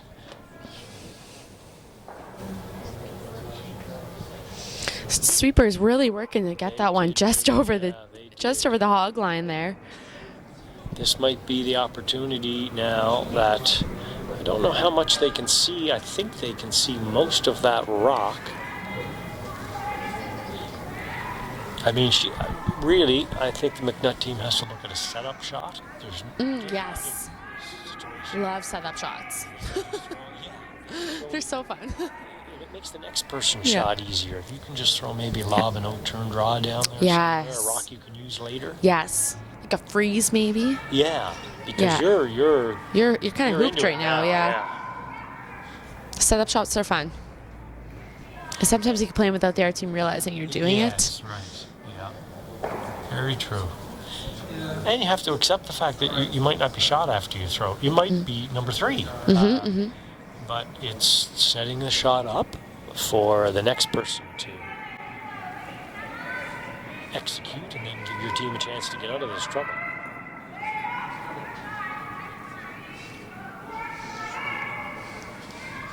Still a low-scoring game on sheet B with Callahan and Moore, with Callahan being 1 and Moore being 2.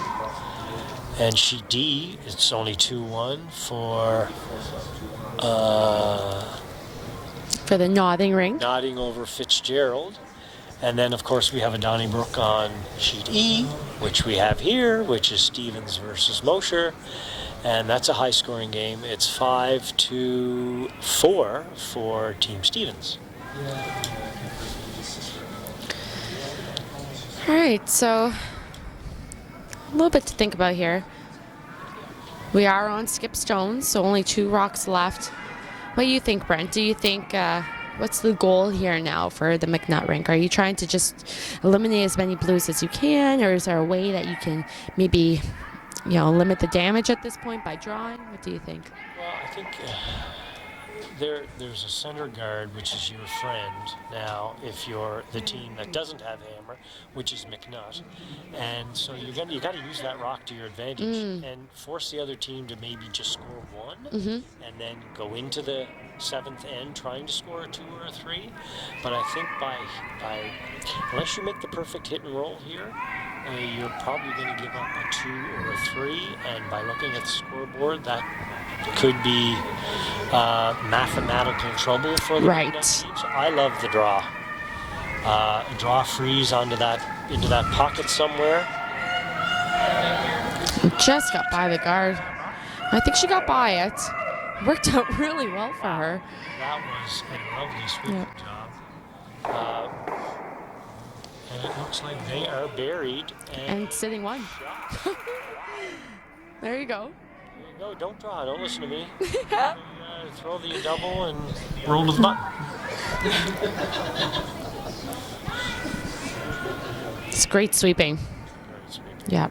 And that was really a game changer right there. Yes. See now what the Batherson team does, but if she doesn't make that shot, she's probably going to give up a big end. Now they're in a position where they could steal.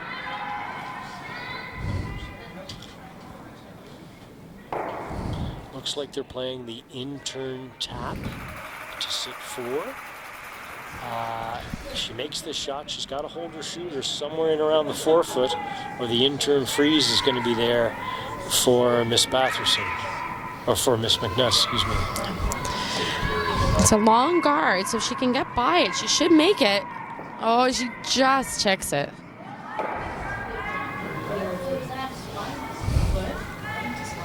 Yeah, that was really close. I think if she got by, she would have been perfect. It's a tough one. I think if you could just lob a guard over there, I think so, and take your 1, steal of 1, which can be demoralizing for the other team, all of a sudden the score would be 6-3, 6-4. Yeah. Right back into the game. I think they're just trying. I think at this point they're just trying to think, like, is there a way we can set it up that we can maybe steal 2? Yeah. it's hard to tell again from our angle how much she moved that guard over. I think there is a chance you could play the in-turn tap that rock to the back of the forefoot. And I like I like the call. Yeah. I think it's a scoreboard call for sure. I think that if you weren't down, where are we at right now? We're at 6-2. Right. 6-2? Yeah. So 6-2, you're down 4. Play it, right? If you only get 1, you're still going to have to steal 2 more points somehow. That's tough, right? Or if you have an opportunity to, if you play this tap good, you're probably going to get your 1 no matter what and maybe get 2. I think you need to play this with backing, right? I think you do need to move that blue one a hair. A hair, no. A hair, yeah. Exactly. Yeah, and this is one you just throw in the sweepers. Yes. You throw a draw, T-line draw. Yes. And when the line's good, sweepers. Go for it. Exactly. Let's, make sure the weight's good, and then... And it looks very close. Looks like they're just playing the guard. Yeah. The guard's a good shot. It's going to be very, very, very difficult for... It's got to sit. Just a tiny bit. I think it did. Yeah. Sliver of a chance for the Batherson team to pick that out. If she can pick that out of there, it's a score of 3 or 4. Yeah. It just guard just curled up at the very end there. The rocks would have likely been sharpened prior to the event, so each rock has a running surface that usually prior to big events, and these are the Nova Scotia Provincial Curling Rocks. And what they'll do is they'll actually do what's called sanding of the running surface on the rock, just to sharpen them up a bit to get a little extra curl out of the rocks, which usually lasts throughout the tournament. Usually you'll notice that the curl will die down a little bit as the tournament goes on and the rocks are used more. But usually, especially in a first game at a provincial, you're going to see rocks curl maybe more than you will later in the week. They're working on this one. Wow. They're calling wall. It must be close. Oh, they missed the line call a little bit. It looks like she had it. And I'm not sure if it was the skip or the mate, but she definitely looks like she threw it good enough to make it. That's a tough one. But I mean, she couldn't see much of it, and she did hit a portion of it. It's just not enough to move it. Yeah. So a steal of 1, and all of a sudden, the MacNutt team has life. What's the thing, right? If Batherson's team makes that shot, that's probably the game. So that's a huge point for MacNutt. However, Batherson, we're in the 7th end. They have hammer still. They're up 2. You're still in a good spot. The mood is still up. And you shouldn't hold your head down. You have to ask yourself before the game started. If I was up 2 going into 7 with the hammer, would I be happy? Absolutely. Yes. So you got to brush that off. And now I'm sure the MacNutt team is not happy that they're down 2 with Oat going into 7, but they know the game was almost over. Oh, yeah. 2 seconds ago. So they're pretty excited for this opportunity to continue playing. Exactly. All I can hope for is that the Batherson's team rink realizes the excellent situation that they're in and, can hold their head high. And wow, she is playing the freeze on this. I love it. Aggressive. These are fun kids to watch, that's for sure. Oh, wow, that's intense. Let's freeze. I would hit, if I didn't hit that, my team wouldn't throw that. If I caught that, they wouldn't let me play it. So what are you doing? I love it. I mean, definitely they should be hitting, but I mean, if you make the freeze good, then. Yeah, exactly. I mean, look where the rock is, Brent. It's perfect. Probably should be hitting it, but that's okay. Yeah. And this is a tough shot, believe it or not. The freeze is the toughest shot, I think, in curling, because you need line and weight. And it looks like they swept it from line. It was a little heavy. Part of it can be too, Brent, and going back to what you were saying earlier, is when you know your players. Yes. If their lead is a draw all day kind of gal, then you're going to play that freeze, right? If she's not a hitter, you're not going to play the hit. Yeah, that's just the way it is, right? That's very well. Because we don't know these teams that well. No. That very well could be a point. So we're going to... Even if she was a better drawer than hit. I still think you're playing the hit.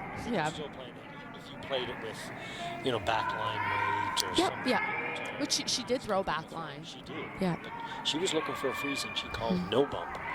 So Okay, now we have a rock on the button, and it is half exposed. Yeah, and about she's half, playing the yep. freeze. She kind of has no choice now. And if she ends up, as long as she's not, it looks like the line is pretty good. Even if she hits the yellow rock that's a foot out in front of the rings and chips it into the rings, it's still fine. Yep. It opens up the scoring area for Team Batherson. And it looks like that's what might happen here. Anything? I think she's just a little light, and I think that, you know, part of that could have been compensation for the last one. She was a little heavy, so But hey, guess what it is? a rock and play in front of the Front of two. it. So at least she, you know, it's not back 12, it's not back 8, it's a rock they can use later. And on on Batherson's first rock, she has hammer, she can peel. Yes. So there's going to be a bunch of rocks out front. Just put the broom down somewhere and let your player throw it as hard as they can, and hopefully they move a couple of rocks. Yeah, I definitely think the peel for sure is the call. So hopefully we'll see her realize she needs to, you know, make the situation a little bit better. I mean, there's zero access right now to the button. That lead stone there, for anyone watching, that rock is perfect. And if you can find a lead who can do that every time, you're going to win a lot of games. And that lead will be totally unnoticeable. No one will even know that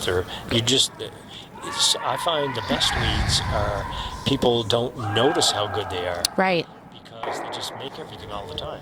They just always put it a foot in front of the rings when you want to guard. They put it on the top of the forefoot every time. It just becomes boring for the other team to watch. And at the end of the game, they wonder, why did we lose that game? Oh yeah, we were chasing all the time. And she was able to eliminate one of those rocks. I think she was trying to, it was a good call, she was trying to play the yellow onto the blue. Okay. I think maybe at the end, when you realize you're not going to make it, you want to hit the high yellow Right. guard, Yeah. a little thicker. Mm-hmm. Sometimes you just got to say, look, we're not making it. Let's stop sweeping. And make sure you clip the top rock a little harder to knock it out of play. Because now this rock on the fourth is going to be triple guarded. No access on the in-turn. Because that yellow rock is taking away the in-turn draw. Yeah, and I like the call. I do like continuing to guard. I think right now, if you don't guard, there's, I wouldn't say easy, but the opportunity for a double peel. But by guarding this, it makes it much harder. And I think what I hope to see them do later on in the end is, you know, we'll keep seeing these peels. I'd like to see later in the end, like on skip stones, maybe, you know, even wait till her last one, but to come in on top of that one that's on the button and maybe have an opportunity to steal two. Right. I like it. And, I mean, and the Batherson rink just has to say, hey, until the skipper's last shot, unless there's a Got peel. shot that has to be made, Have just to. gotta peel. Especially again, that rock. It's just a beautiful spot.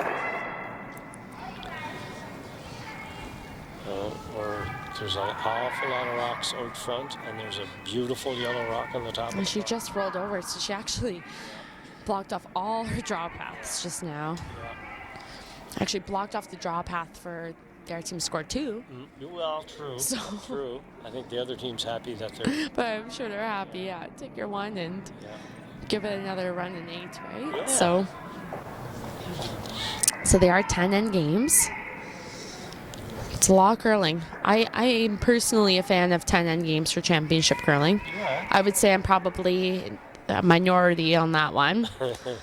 Yeah. I don't know what your thoughts are. I love it. I love it. I like it Yeah. at 8 ends. I find it's more aggressive curling. You put more rocks in play. As long as the ice is ready to play Yep. right away. Yep. And the ice is good. Yep. I like 8 ends. If the ice is just average or isn't ready to play right away, then yes, 10 ends is fine because you get a chance to warm the ice up and get it ready for able to get the ice more able to throw draws. But I think if the ice is ready to play, I like 8 ends. I'd have to, You're yeah. right, 10 ends, the better team generally. Right. And The team that's able to Yeah. concentrate the longest, able to be more yes, statistically consistent, they tend to win more games. I think the concentration part is very key. I even find. Oh, she got it. Oh, Wow. that was a I have to say, fantastic that shot. was a fantastic shot. Oh wow, it was And phenomenal. she is behind the corner. That's why she left them there. Right? She left it for that shot. That was so good, so good. Yeah, I feel pretty good about that. But They all you seem know, pretty calm. I'm pretty but, pumped up. here's the Oh, there we other go. thing, though. Get some high fives. That team, do you really care? I mean, Yeah. that was a great shot. But you still got your Still have a guards. bunch of rocks up front. And you're in full-blown steel mode Yeah. no matter what. So you need to bury a rock. I'm not sure what they're playing on this one. I think she's just heavy. She was trying to throw a oak turn draw, but she just got a bit heavy. But the shot didn't totally hurt them because she's still going to have the opportunity. She still has 2 rocks out front, so she's going to get another Yeah. chance to draw around the next time. I do think that, with all these guards in play right now, the Batherson team does have to draw, actually. Yeah, well, you're right. I mean, they could peel the center. They could, but I mean, they're up by a bunch. If they peel the center here, what does MacNutt do? Draws around the corner to freeze on the rock on the back of the the top of the forefoot. And again, it's in front of the tee line. that's a good shot. So Again, it's kind of hard to tell. It looks like it actually got by the top one and peeked out. Lots of finish on these rocks. yes. Lots of finish. Lots of extra curl at the end. Now MacNutt's going to throw the double, which she made 2 ends ago, for a lovely shot to end up getting a steal. So she's not afraid to throw this shot, that's for sure. And if you don't make the double, if you just hit and roll behind your Yes. own. I actually think the hit and roll might be better. Yeah, To be honest. exactly. It's not necessarily. Oh, you're in total steal mode. Yeah. Like, it's not about their, it's not about their team. I mean, yes, you can maybe try to force them, but if they get 2, now you're back in that situation where they're up 4 and you only got 3 ends left to play. You got a lot of work ahead of you. Mind you, you get hammer back. Yeah, giving And one wouldn't be the end of the Giving 1 would be optimal. would Yeah. be- I think if steal. Batherson scores 2 here, the math is... Yes. I think stealing is optimal. I think giving up 1 is acceptable. Wow, that was a tighter hole than we thought it was. That was a terrific shot. Not sitting 1, but she is sitting 2, and if Batherson makes a mistake, she may have an opportunity to draw around and sit shot rock, or a lot of things can still happen yet. There's still 3 rocks left to come. So Batherson still up by 3, and with sitting shot rock and throwing the first of her last 2 stones.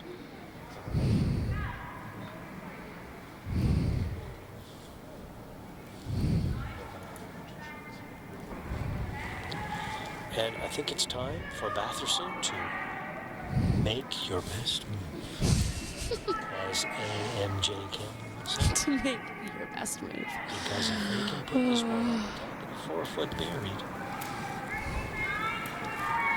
I think the game will be afoot.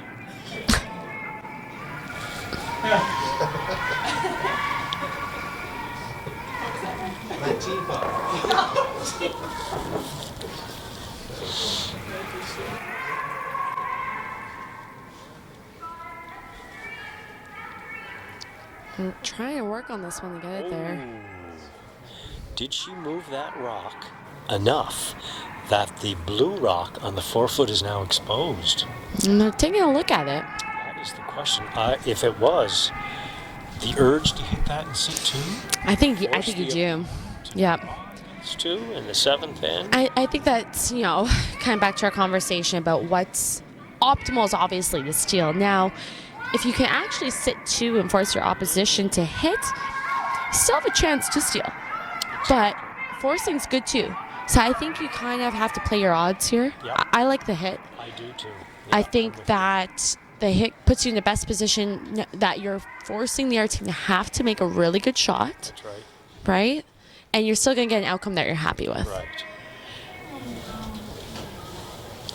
I think that you go for the steal and you try to make this draw, which is probably harder. And it's hard to say if it's harder or not, but if you don't make it perfect, Right. then the other team's going to get 1 for sure, maybe 2. Right. So, and then it just takes all the pressure off them. All the pressure off the other team.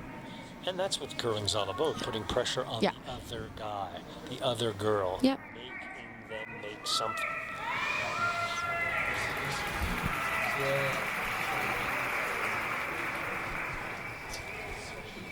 And here we go, the last shot in the 7th end for Team MacNutt. It looks like she's playing a little draw tap through the hole. If she makes this shot, Team MacNutt would be sitting 2, forcing Miss Batherson to draw through the hole to the 4-foot for 1.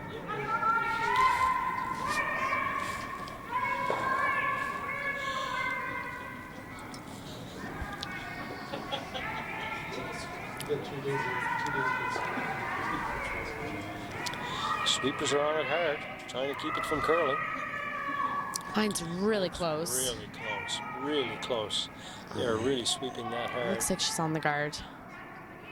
Just a little bit light. Yeah, maybe? I think it was the weight. Yeah, I think. It was just a little bit light. The Yeah. line, I think, was good. If she had the right. How does Batherson get in there? If she can, she's going to score 2, and that will Yeah, put a you know what? stranglehold on the game. She didn't get that. She didn't not get anything out of that rock she just threw. She kind of actually got a center guard out of it, and like you said, how you get in there for 2, and I mean, you're okay if you just give up 1 here. Yeah. You're okay with You that. still have another life. Batherson scores 2 here. It could be a whole lot of trouble for Team MacNutt. So we have a draw through the port. She has to hit part of the 4-foot to score her 2. She's made a lot of nice in-turn draws this game. So we'll see if she has another one to offer us.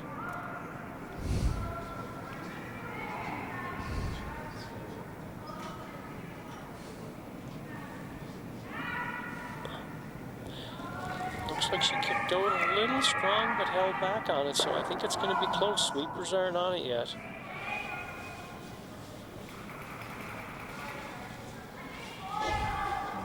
Looks like she's going to catch that guard. Just going to catch that guard. Just didn't quite get through that hole. Might have been a little bit heavy. It's a tricky shot. I mean, you need 2 things to work in your favor.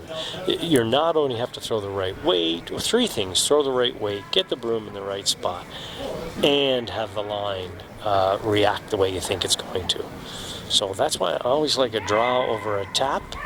Often people that I'm on their team or they're on my team, they keep saying tap, tap, tap, and rarely will you ever see me call a tap, because you need 3 things to go right. With a draw, you can pretty well throw it anywhere out there and you can carve it into where you want it, as long as you have the weight.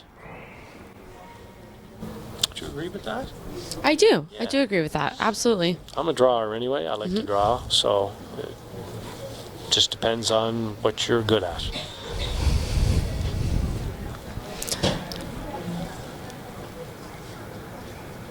So we're at 7-4 going into the 8th end. So, I mean, really, it's still anyone's game. We got 3 ends left. It is. I think MacNutt has to score a 2 here to stay alive. Score 2, Yeah. down 1. Right. Force, score another 2, maybe 3. Exactly. Thanks Yeah. for coming. Yep. Yep. I'm not sure if they call this as a guard or they call this in the rings, but it not getting over the hog line is probably not a bad thing. It's not. I agree. Because I think Yep. That's just over the hog Yep. line. It could create problems later on in the end for Team Batherson. So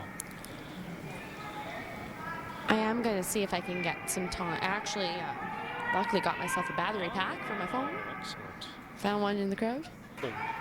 And my phone's back. Now I can do timing. Perfect.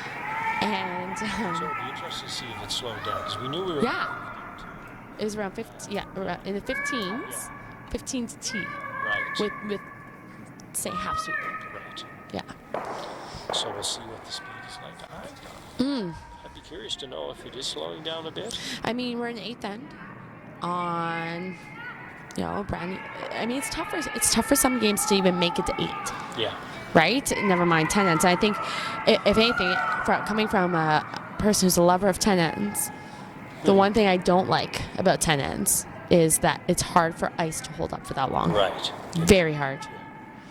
And basically, just meaning that the ice is pebbled, so there's water droplets frozen to the ice, and you continue to play on it. Eventually, all of those pebbles go away, and you're left with a flat surface that has no running surface, and the ice slows down considerably. So, especially if you're the team that maybe is down, it makes it a lot tougher for the team that's down because that makes drawing much harder. It can still even make hits harder, but I would say definitely lend themselves to being easier once the ice starts breaking down for sure. Yeah.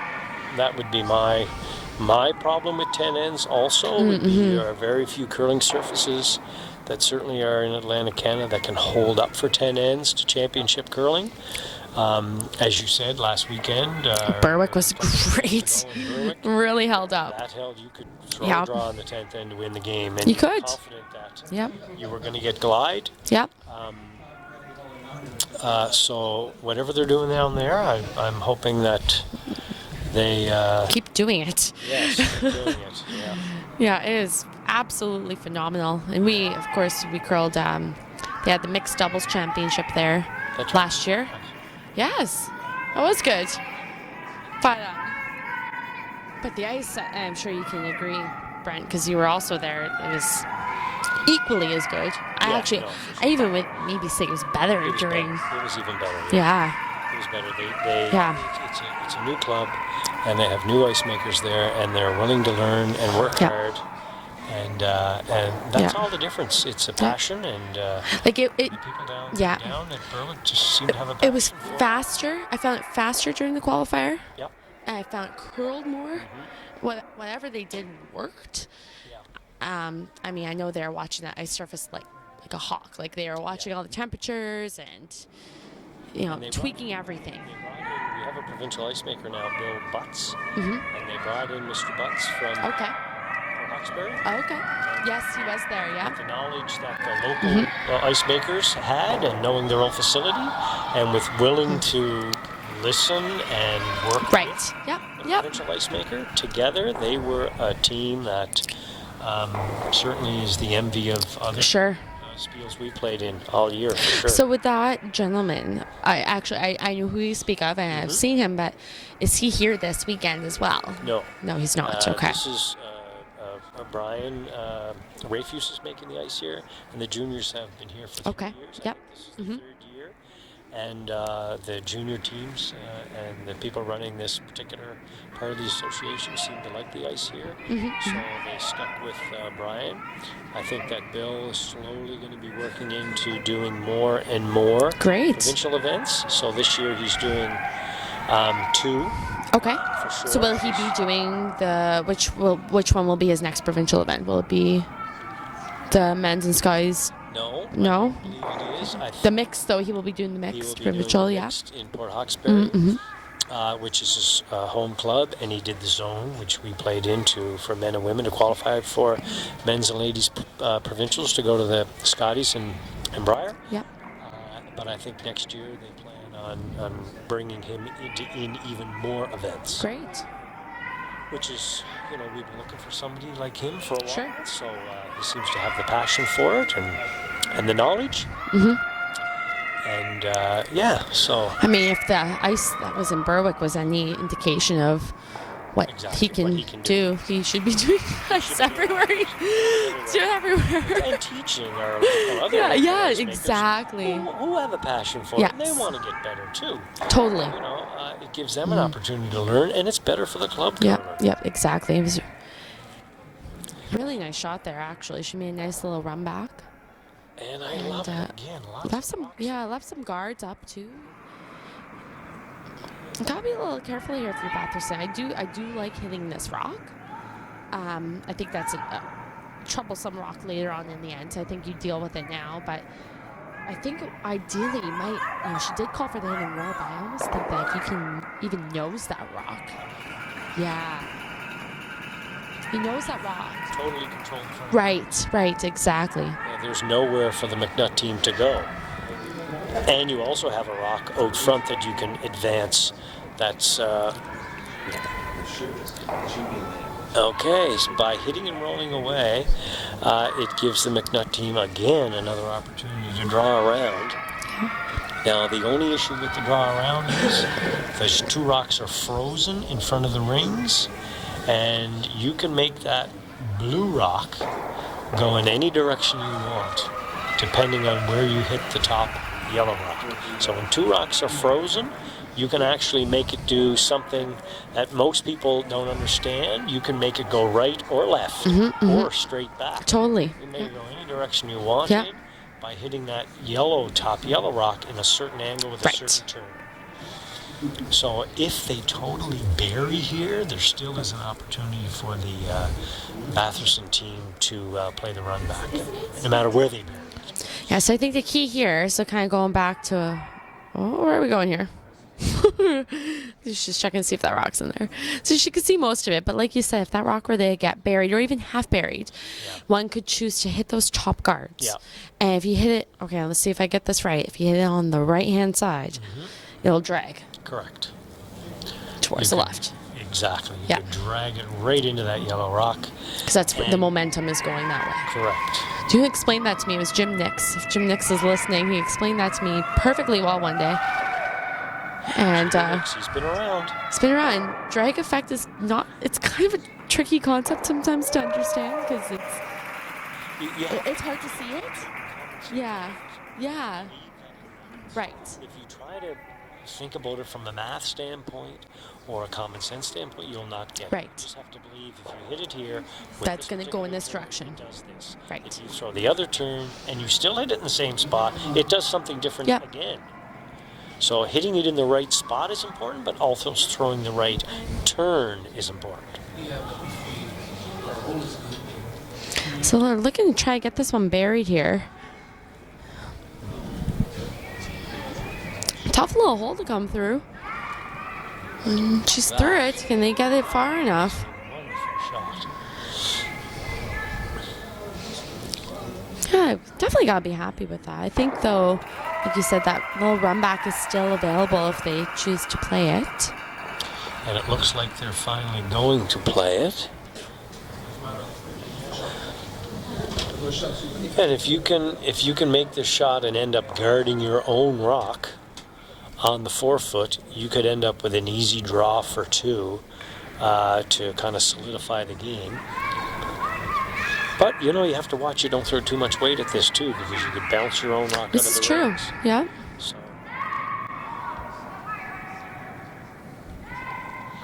And here we go, throwing the in-turn double run back. Just swept it right out of her hands. Looks very close, very close. And that is the example we were talking about. There you go. Yeah, with the wrong turn on the wrong side of the rock. And they're probably saying to themselves, because they haven't seen it enough, I thought that was going to go. Right. Yeah. Yeah, hit it anywhere and it goes, but Yeah. not the way it happens. Well, this MacNutt team is tough. They hang around, they hang around, they hang around. Good strategy. Yeah. Certainly. Yeah, I like the calls. And I think kind of goes to what we were saying earlier is, good coaching. Yeah. Batherson team, I would say, a little bit more aggressive. But again, it kind of goes to knowing your players, what you're comfortable, what's your game plan. Batherson's kind of allowing her to get back into the game by not hitting everything. But at the same time, like you say, she knows her players. She's ahead on the scoreboard, so she's doing what's working for her. We'll just see what happens here. She is actually hitting this rock, which to sit 2.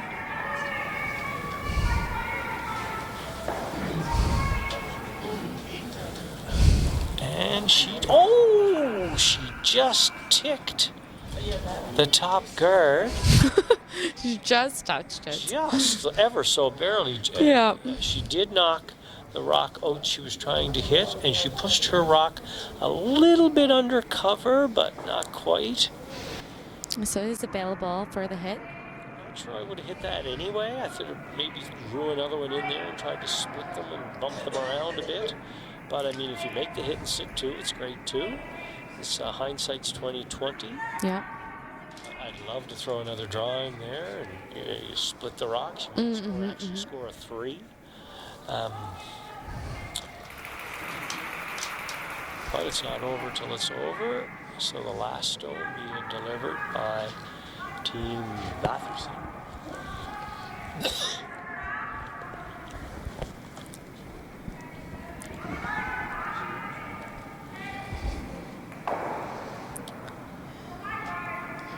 And she makes that very nicely. So it's going to be a hit for 1 to keep MacNutt alive. That's why I kind of like the turn draw there, to get another rock in the rings, kind of ignore that rock on the 12 foot. I know you might set up a double, but you're down and you need to score. Yep, I think again that goes to having. Yep, and I think talking about what your goal is, right? If your goal is 2, is this the right call? Right, exactly.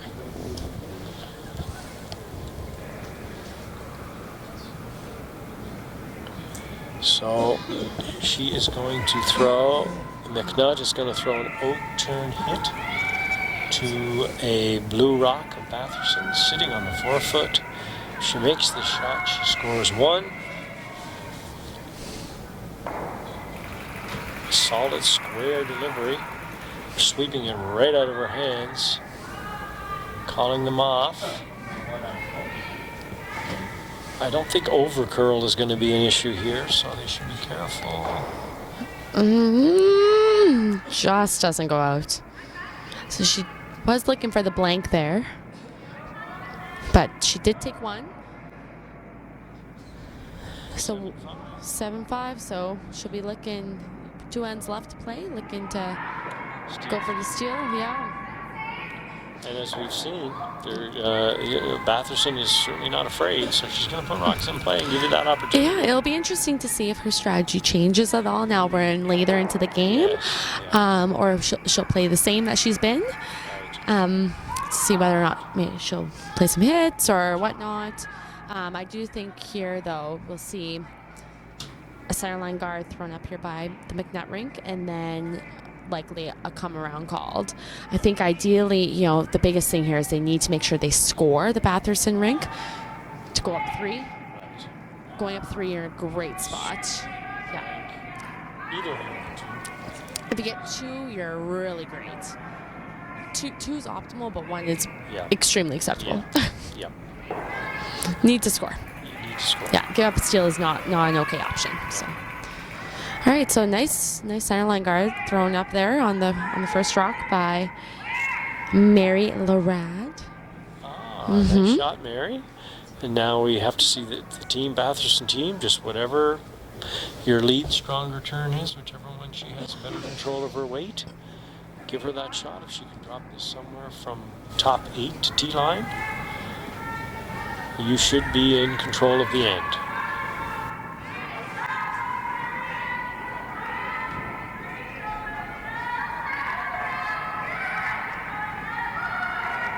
Looks a little bit heavy heavy, but maybe. Oh.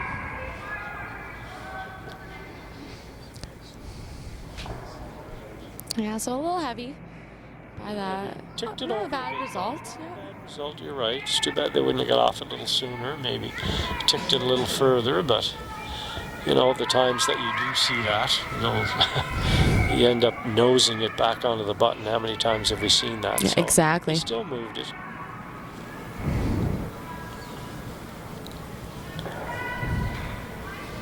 If Team MacNutt can put another center guard up there, they can certainly.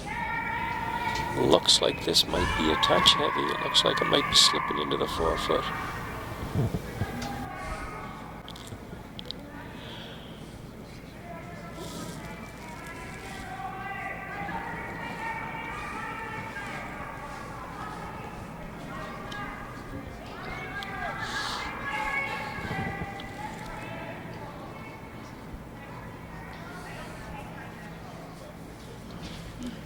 It's hard to say how much you can see of that rock. Looks like she is trying to maybe throw similar weight to what she just threw. That kind of like I think so. that back line, the backish weight, and Which is the weight. I love playing that weight. Yeah, yeah. And they're off and on and off and on, so they must be pretty confident that they have a good chunk of that yellow rock. And sure enough, they do. Not much weight, though. But they moved it to the back of the forefoot. Now, if the MacNutt team, I'd like to see them throw up another center guard and just take your chances. I played the shot times myself. It's a dicey one. It's a dicey one. I think the decision when you're playing it, you being a skip, makes it harder because it's later in the end. I think early in the end, it's maybe a more. Well, yeah. It's always hard to make that call, right? If you feel, yeah.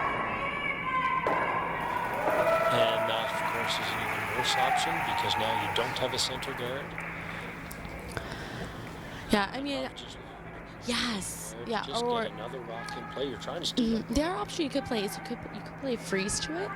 Yeah. Because by freezing to it, you actually make it really tough for the other team to access that yellow rock in the back forefoot. And not only that, but later on in the end, you can maybe even remove that blue rock in set 3. Good call. Thanks. It's really easy from behind the glass. A lot easier from behind the glass.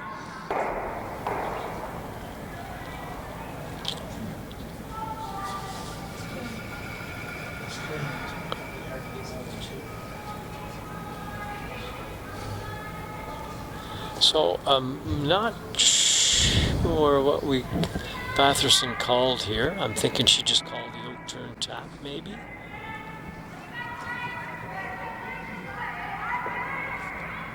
There's 2 blue rocks in the rings now, so. I think that I agree. I'm not sure exactly what she quite called there, but I actually don't mind the call. I kind of like playing a split. Yeah. Get 2 of your own shooters in there. Opens up the line on the forefoot. Yep.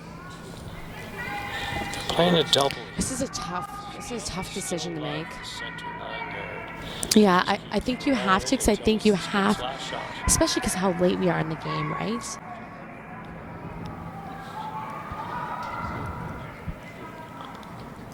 Nice. Okay. I have to think they're going to hit this Yellowstone. Is there any timeouts left for the Batherson team? I'm not sure. The Batherson team has 1 timeout. One timeout. I think Yep. if they're not going to hit this, which looks like they are, I think the He'd be calling a timeout. should be jumping up and down. Yes. Because if she makes this hit and she stays, where is Team MacNutt going to hide a rock? Well, you can freeze and hope it jams, or again, back to your call of you still got time to throw out center line guard. You might need to just do it, right? Just accept your fate. Know that you have to live and die by that center guard. Right.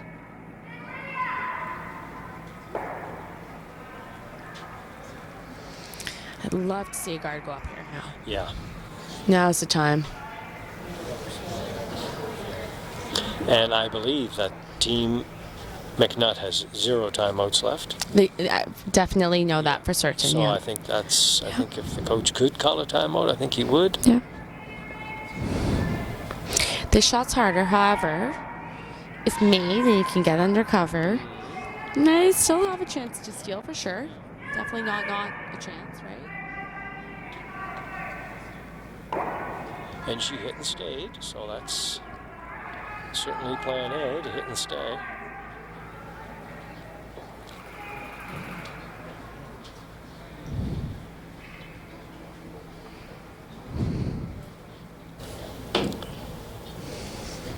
This can go back and forth, and I think Batherson will be happy with this. Just Definitely. She's saying to herself now, just give me a wide open. Yes.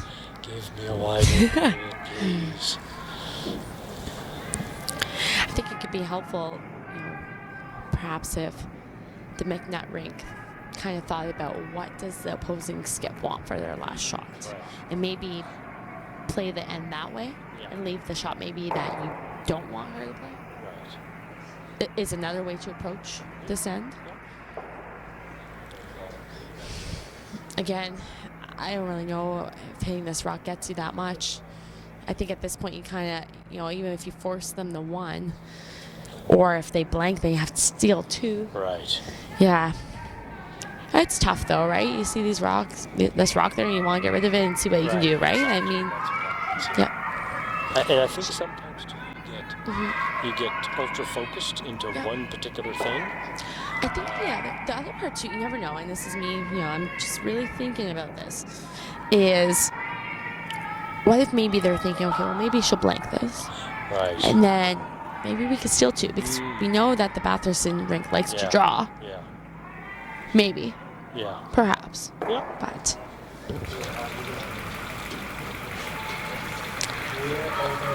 I almost think it's hard to say. Would you, if you were up 2 with hammer, would you blank, or would you take a 1? I'd take my 1. Yeah, I think I'd take my 1 too. Yeah. I mean, depends. Sometimes it depends on who you're playing to. It's a tough call though, right? Because being up 2 with hammer is a good spot to be in. Yeah. So would you rather be up 2 with hammer, or down 3 without? I want to have. I'd love to be able to draw the 8-foot to win the game. Not the 4-foot. If you're up 2, you probably only have to draw the 8-foot. Yeah. So the odds on winning, you should win 90% of them. But if you're up 3, for the other guy to score a 3 on you, it's probably not going to happen. And if it does, you're going. You have hammer in the extra. Yeah. So the Okay. That you should take your point. I like. Yeah. Okay. Yep. It's also demoralizing for the other team. They're thinking, not only do we have to score a 3, but we have to steal the extra end.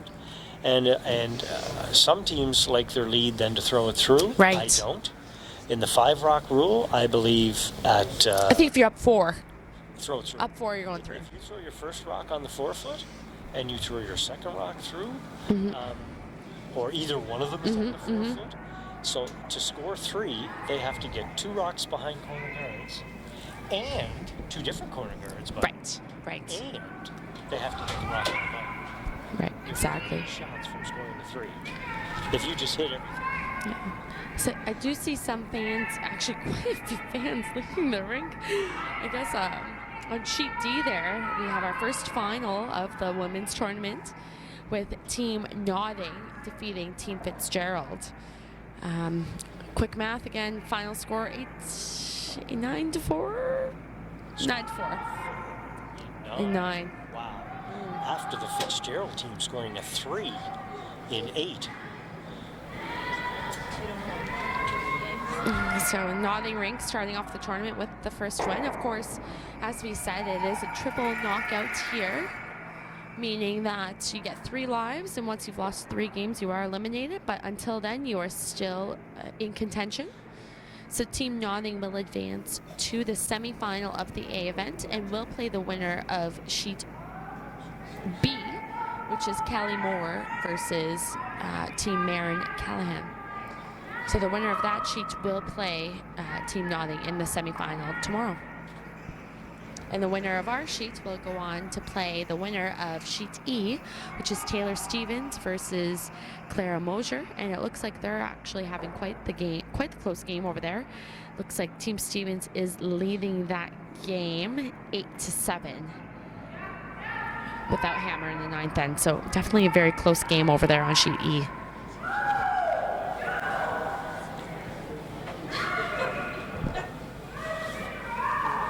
I would even say, looking at the rankings here, Team Stevens did come into the event ranked first, and Team Mosier is actually ranked 8th. So probably a lot closer of a game than was anticipated by both teams. I would have to say, yeah. That is a big win for Mosier.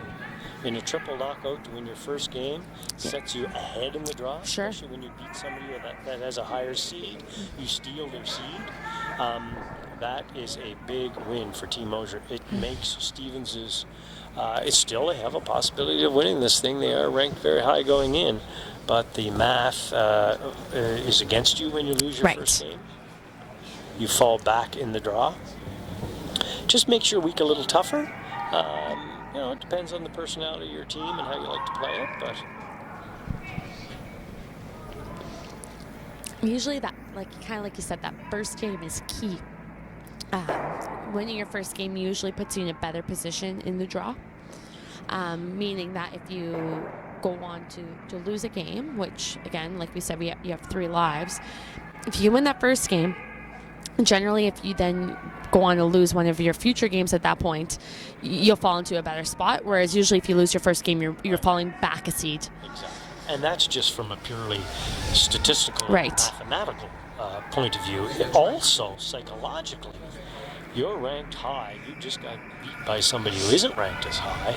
Well, all of a sudden, your next game, you could be a little tighter going out there thinking, wow. Well, I think that calls for a solid team debrief. Right. And talk about, what went wrong that game. What didn't we do? What do we have to do to be better in the next, right? A big shot by Team Batherson here. Instead of throwing the opening draw, the open draw, it looks like she's throwing to backing to score her 1. And it looks like they're sweeping it for line and wave. Really nice shot. A lovely shot. Pistol. She scored the 1 that she wanted to score. As you said, long as they didn't give up a steal, it was all good. Yeah. So they're up 3 now without hammer. And this is Brent McDougall's ideal position to be in, as he said. And please, hit. Hit. It's time to do some hitting. It's time to do some hitting. Yeah. And if you happen to miss a hit or 2, that's okay. Yeah. Keep hitting. I think the big thing, it's 5 rock roll. Okay, so 3s are easier. However, to get a 3 and 5 rock roll when it's the last end and the other team's being really defensive, you best make all your shots, right? Yes. And you almost kind of gotta hope for a miss in between. Yeah, exactly. Yeah. It just can't be half misses. You have to score a 3 in the last end. If the other team puts their first rock on the 4-foot, you need to make some glaring misses. Exactly.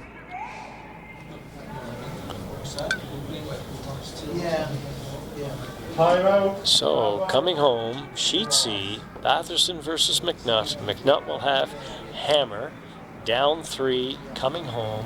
Batherson throwing their first rock. Looks like they want it top of the 4-foot, and they might just get what they want. It might be a little heavy. Nope, it's slipping. They're not sweeping it. They seem to be happy with it being biting the 8-foot.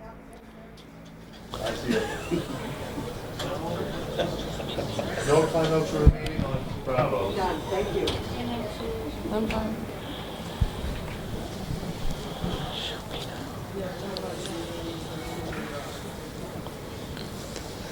So we're looking for the corner guard here. So definitely I would say before the 5 rock rule, you saw most teams throwing 2 corner guards, 1 on each side.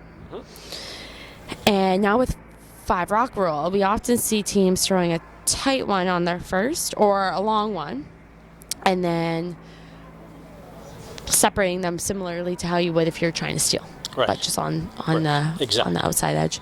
Yeah.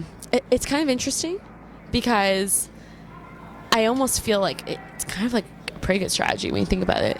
And it almost kind of surprises me we didn't do that during 4 rock I roll. know. Yeah, It kind of surprises me that it took We're us. forced to do it. Yes. Now, so we do it. But Yeah. we should have thought of that for sure. Yeah. Yeah. Because by throwing, I personally think of that by throwing, a corner guard on either side, you're blocking off both of your draw And paths. I think a lot of times why skips called their players to do that, they were afraid Of the double peel. of the lead or second throwing 2 rocks close to each other. Yeah. Or if they have to make a double peel and it's a cross host double peel, they're more difficult. But the players are so good now. If you don't make them perfectly parallel, Yeah. the double peel is pretty easy. I actually think it might be easier, almost. Yeah. And you may in fact be true. You might be right. So putting them on the same side, taking the chance that your lead's going to be able to throw his first one high and his second one tight, or vice versa. Right. And I always tell my lead, I don't care what you do with the first one. Whatever you need, right? Yeah. Get it down there. Yeah. The sweepers will decide Make the whether choice. it's high or Yeah. low. With the second one, and now you get the feel for it. So they swept it, they put it tight. Now you know if you take a little bit off it, or you throw the same weight, even, and they don't sweep it, you're going to be fine. Exactly. So the first shot should be easy. Yeah. It's the second shot is more difficult. Right. The first shot's all Yep. sweepers. Yep.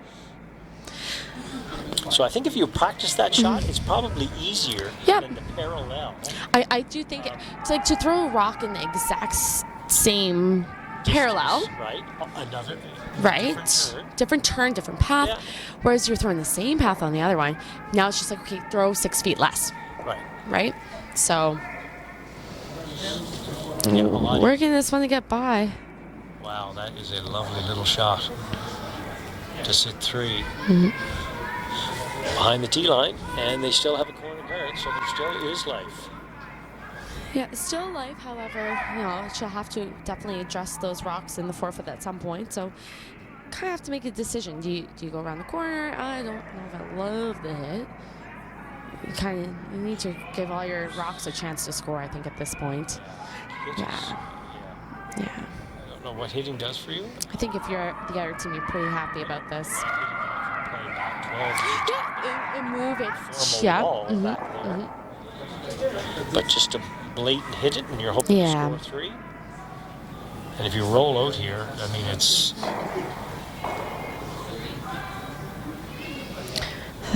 So we'll see what she calls here. She's calling the draw.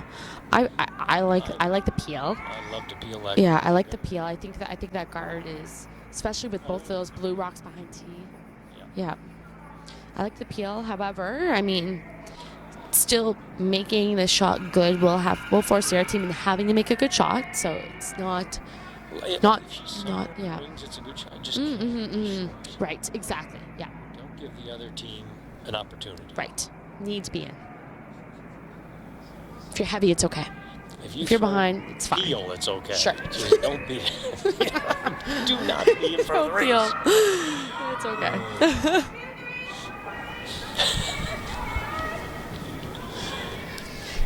So they're working on this one. It looks pretty good.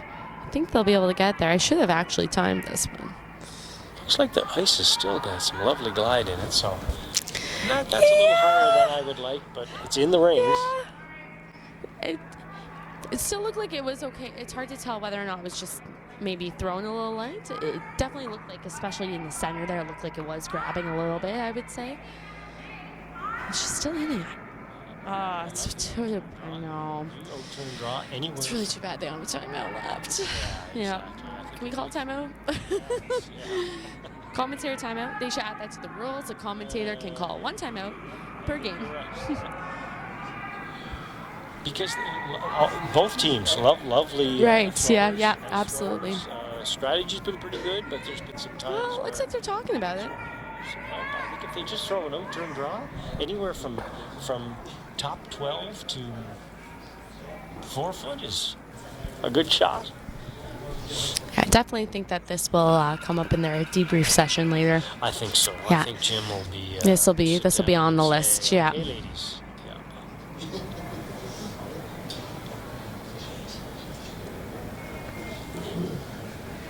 And the weight they're throwing too. I mean, you really have to stick around.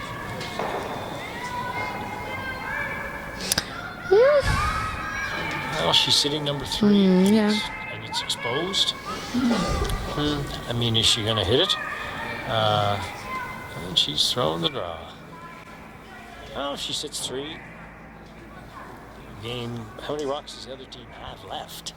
They only have 3 rocks left.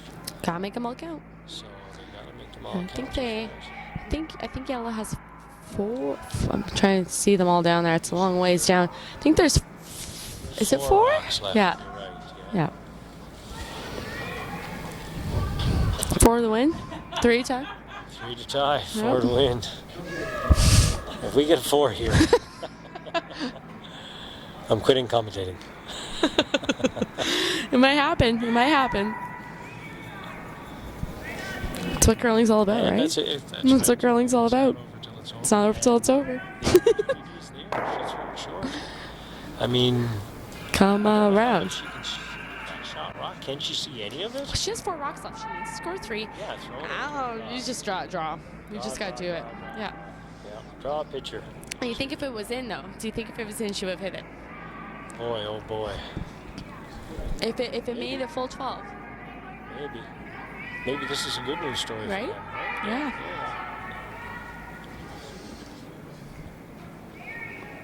And the third for the MacNutt team made a lovely draw. 2 lovely draws last day, or 2 ends ago coming in this direction. So she has her draw weight, and sure enough, made another lovely draw again. I mean, the angles are set up. They could jam that back onto their own. We could see a tie game here if the Batherson team tries to hit this yellow rock, and she may end up driving it into her own.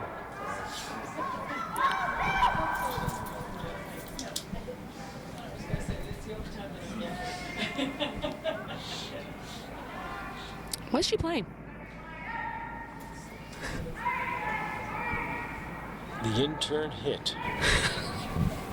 Maybe yellow or She might be hitting. playing the run back. Actually, I don't mind this call. I like the run. I like this call a lot. Getting rid of that rock. Yeah. It shouldn't be there in the first. Shouldn't have been played in the first place. Oh, just missed it. Okay, It's a good try. Good try. It was a good try. Yep.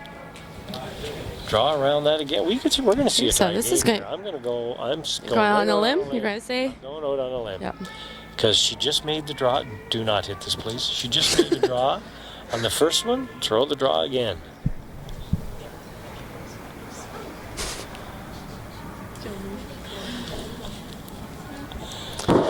So.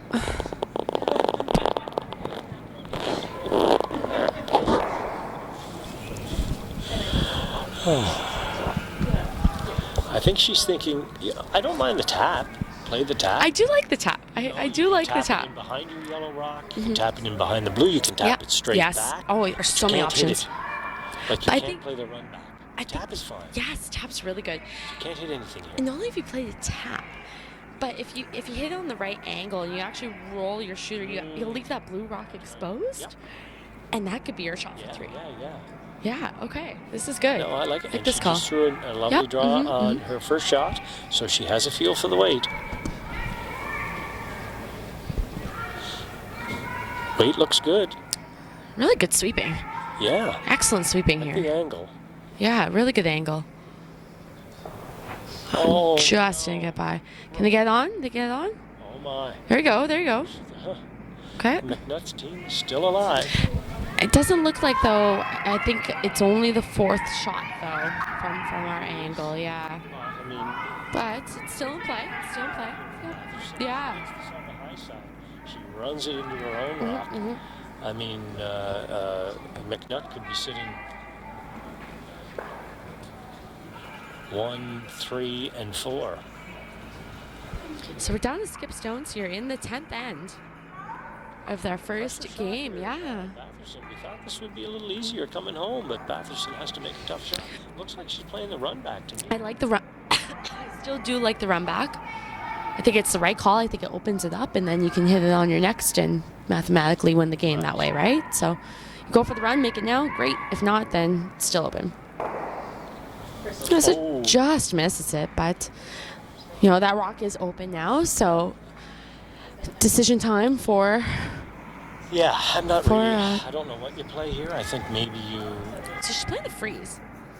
I actually like this call. Yeah, 'cause I like this if call. the open one, she still might have a shot. And you play the freeze again, Yeah. right? Yeah. Actually play this freeze now. You make it, and she hits the open one. You still have that same shot again, and now she has to make her next one. Perfect. And then if that's the case, you might actually be able to hit it and get 4. Yeah, maybe. Yeah. We'll see. We'll see. I like to call. I am going to tie this one. Play the run back. Yeah. And if you miss it, so what? You may have an open shot to win the game. It's going to be close for line. Looks Definitely like they're didn't look like she threw it super positive. they're not panicking so far for line. I think line's a bit of a panic right now. Yeah, she's got to get by that top blue one. 15-2 on the clock.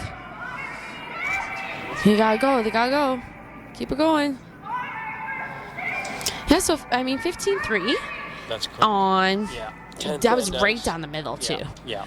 So really, maybe it stiffened up a bit, but not by much. Not by much. 15-3 down the middle on the 10th end.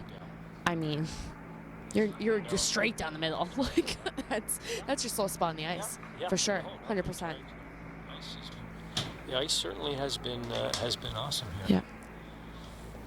She's gonna look to get the hit here. It should win the. It should, yeah. Really close on that draw. Yeah. It's really Yeah. just a fraction more weight, and Team MacNutt has to hope she's going to roll those, and then they're going to have some sort of shot at those 2 back rocks. Close. They're on. Looks like they're sweeping pretty hard.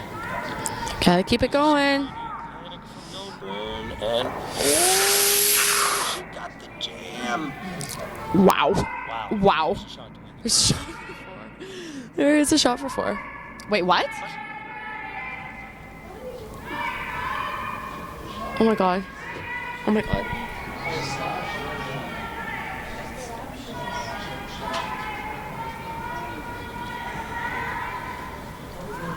Okay, I'm not sure what happened there.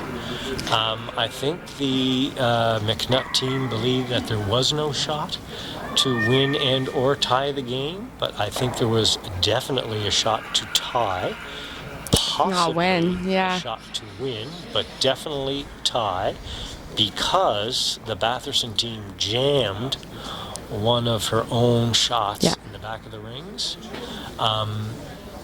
Not sure what happened there, but these are both, remember, curling audience, these are both young teams. Exactly. And this is a learning curve Yep. for them. Totally. It's an exciting game. It was a very exciting game. The kids gave it their all, Yep. and they put a lot of rocks in play, and both skips have a lot of guts. They have a lot of confidence in their Yeah. draw.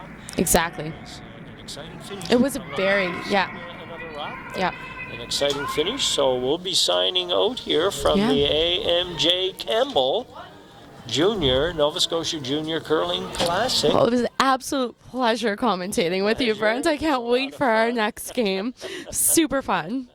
And hopefully for all you at home, you'll be tuning in to hear more of the games that we'll be streaming. If you're from around here or from out of town, or if you're from here, come on down to the club, check out the action. There's seating on the ice surface as well as behind the glass. So I hope everyone has a wonderful weekend coming up, and we'll talk to you soon. That was awesome. That was so fun. That was so fun. I'm trying not to laugh. Look at the way that you're saying. You're saying these things, and I'm just like, friends, don't make me laugh.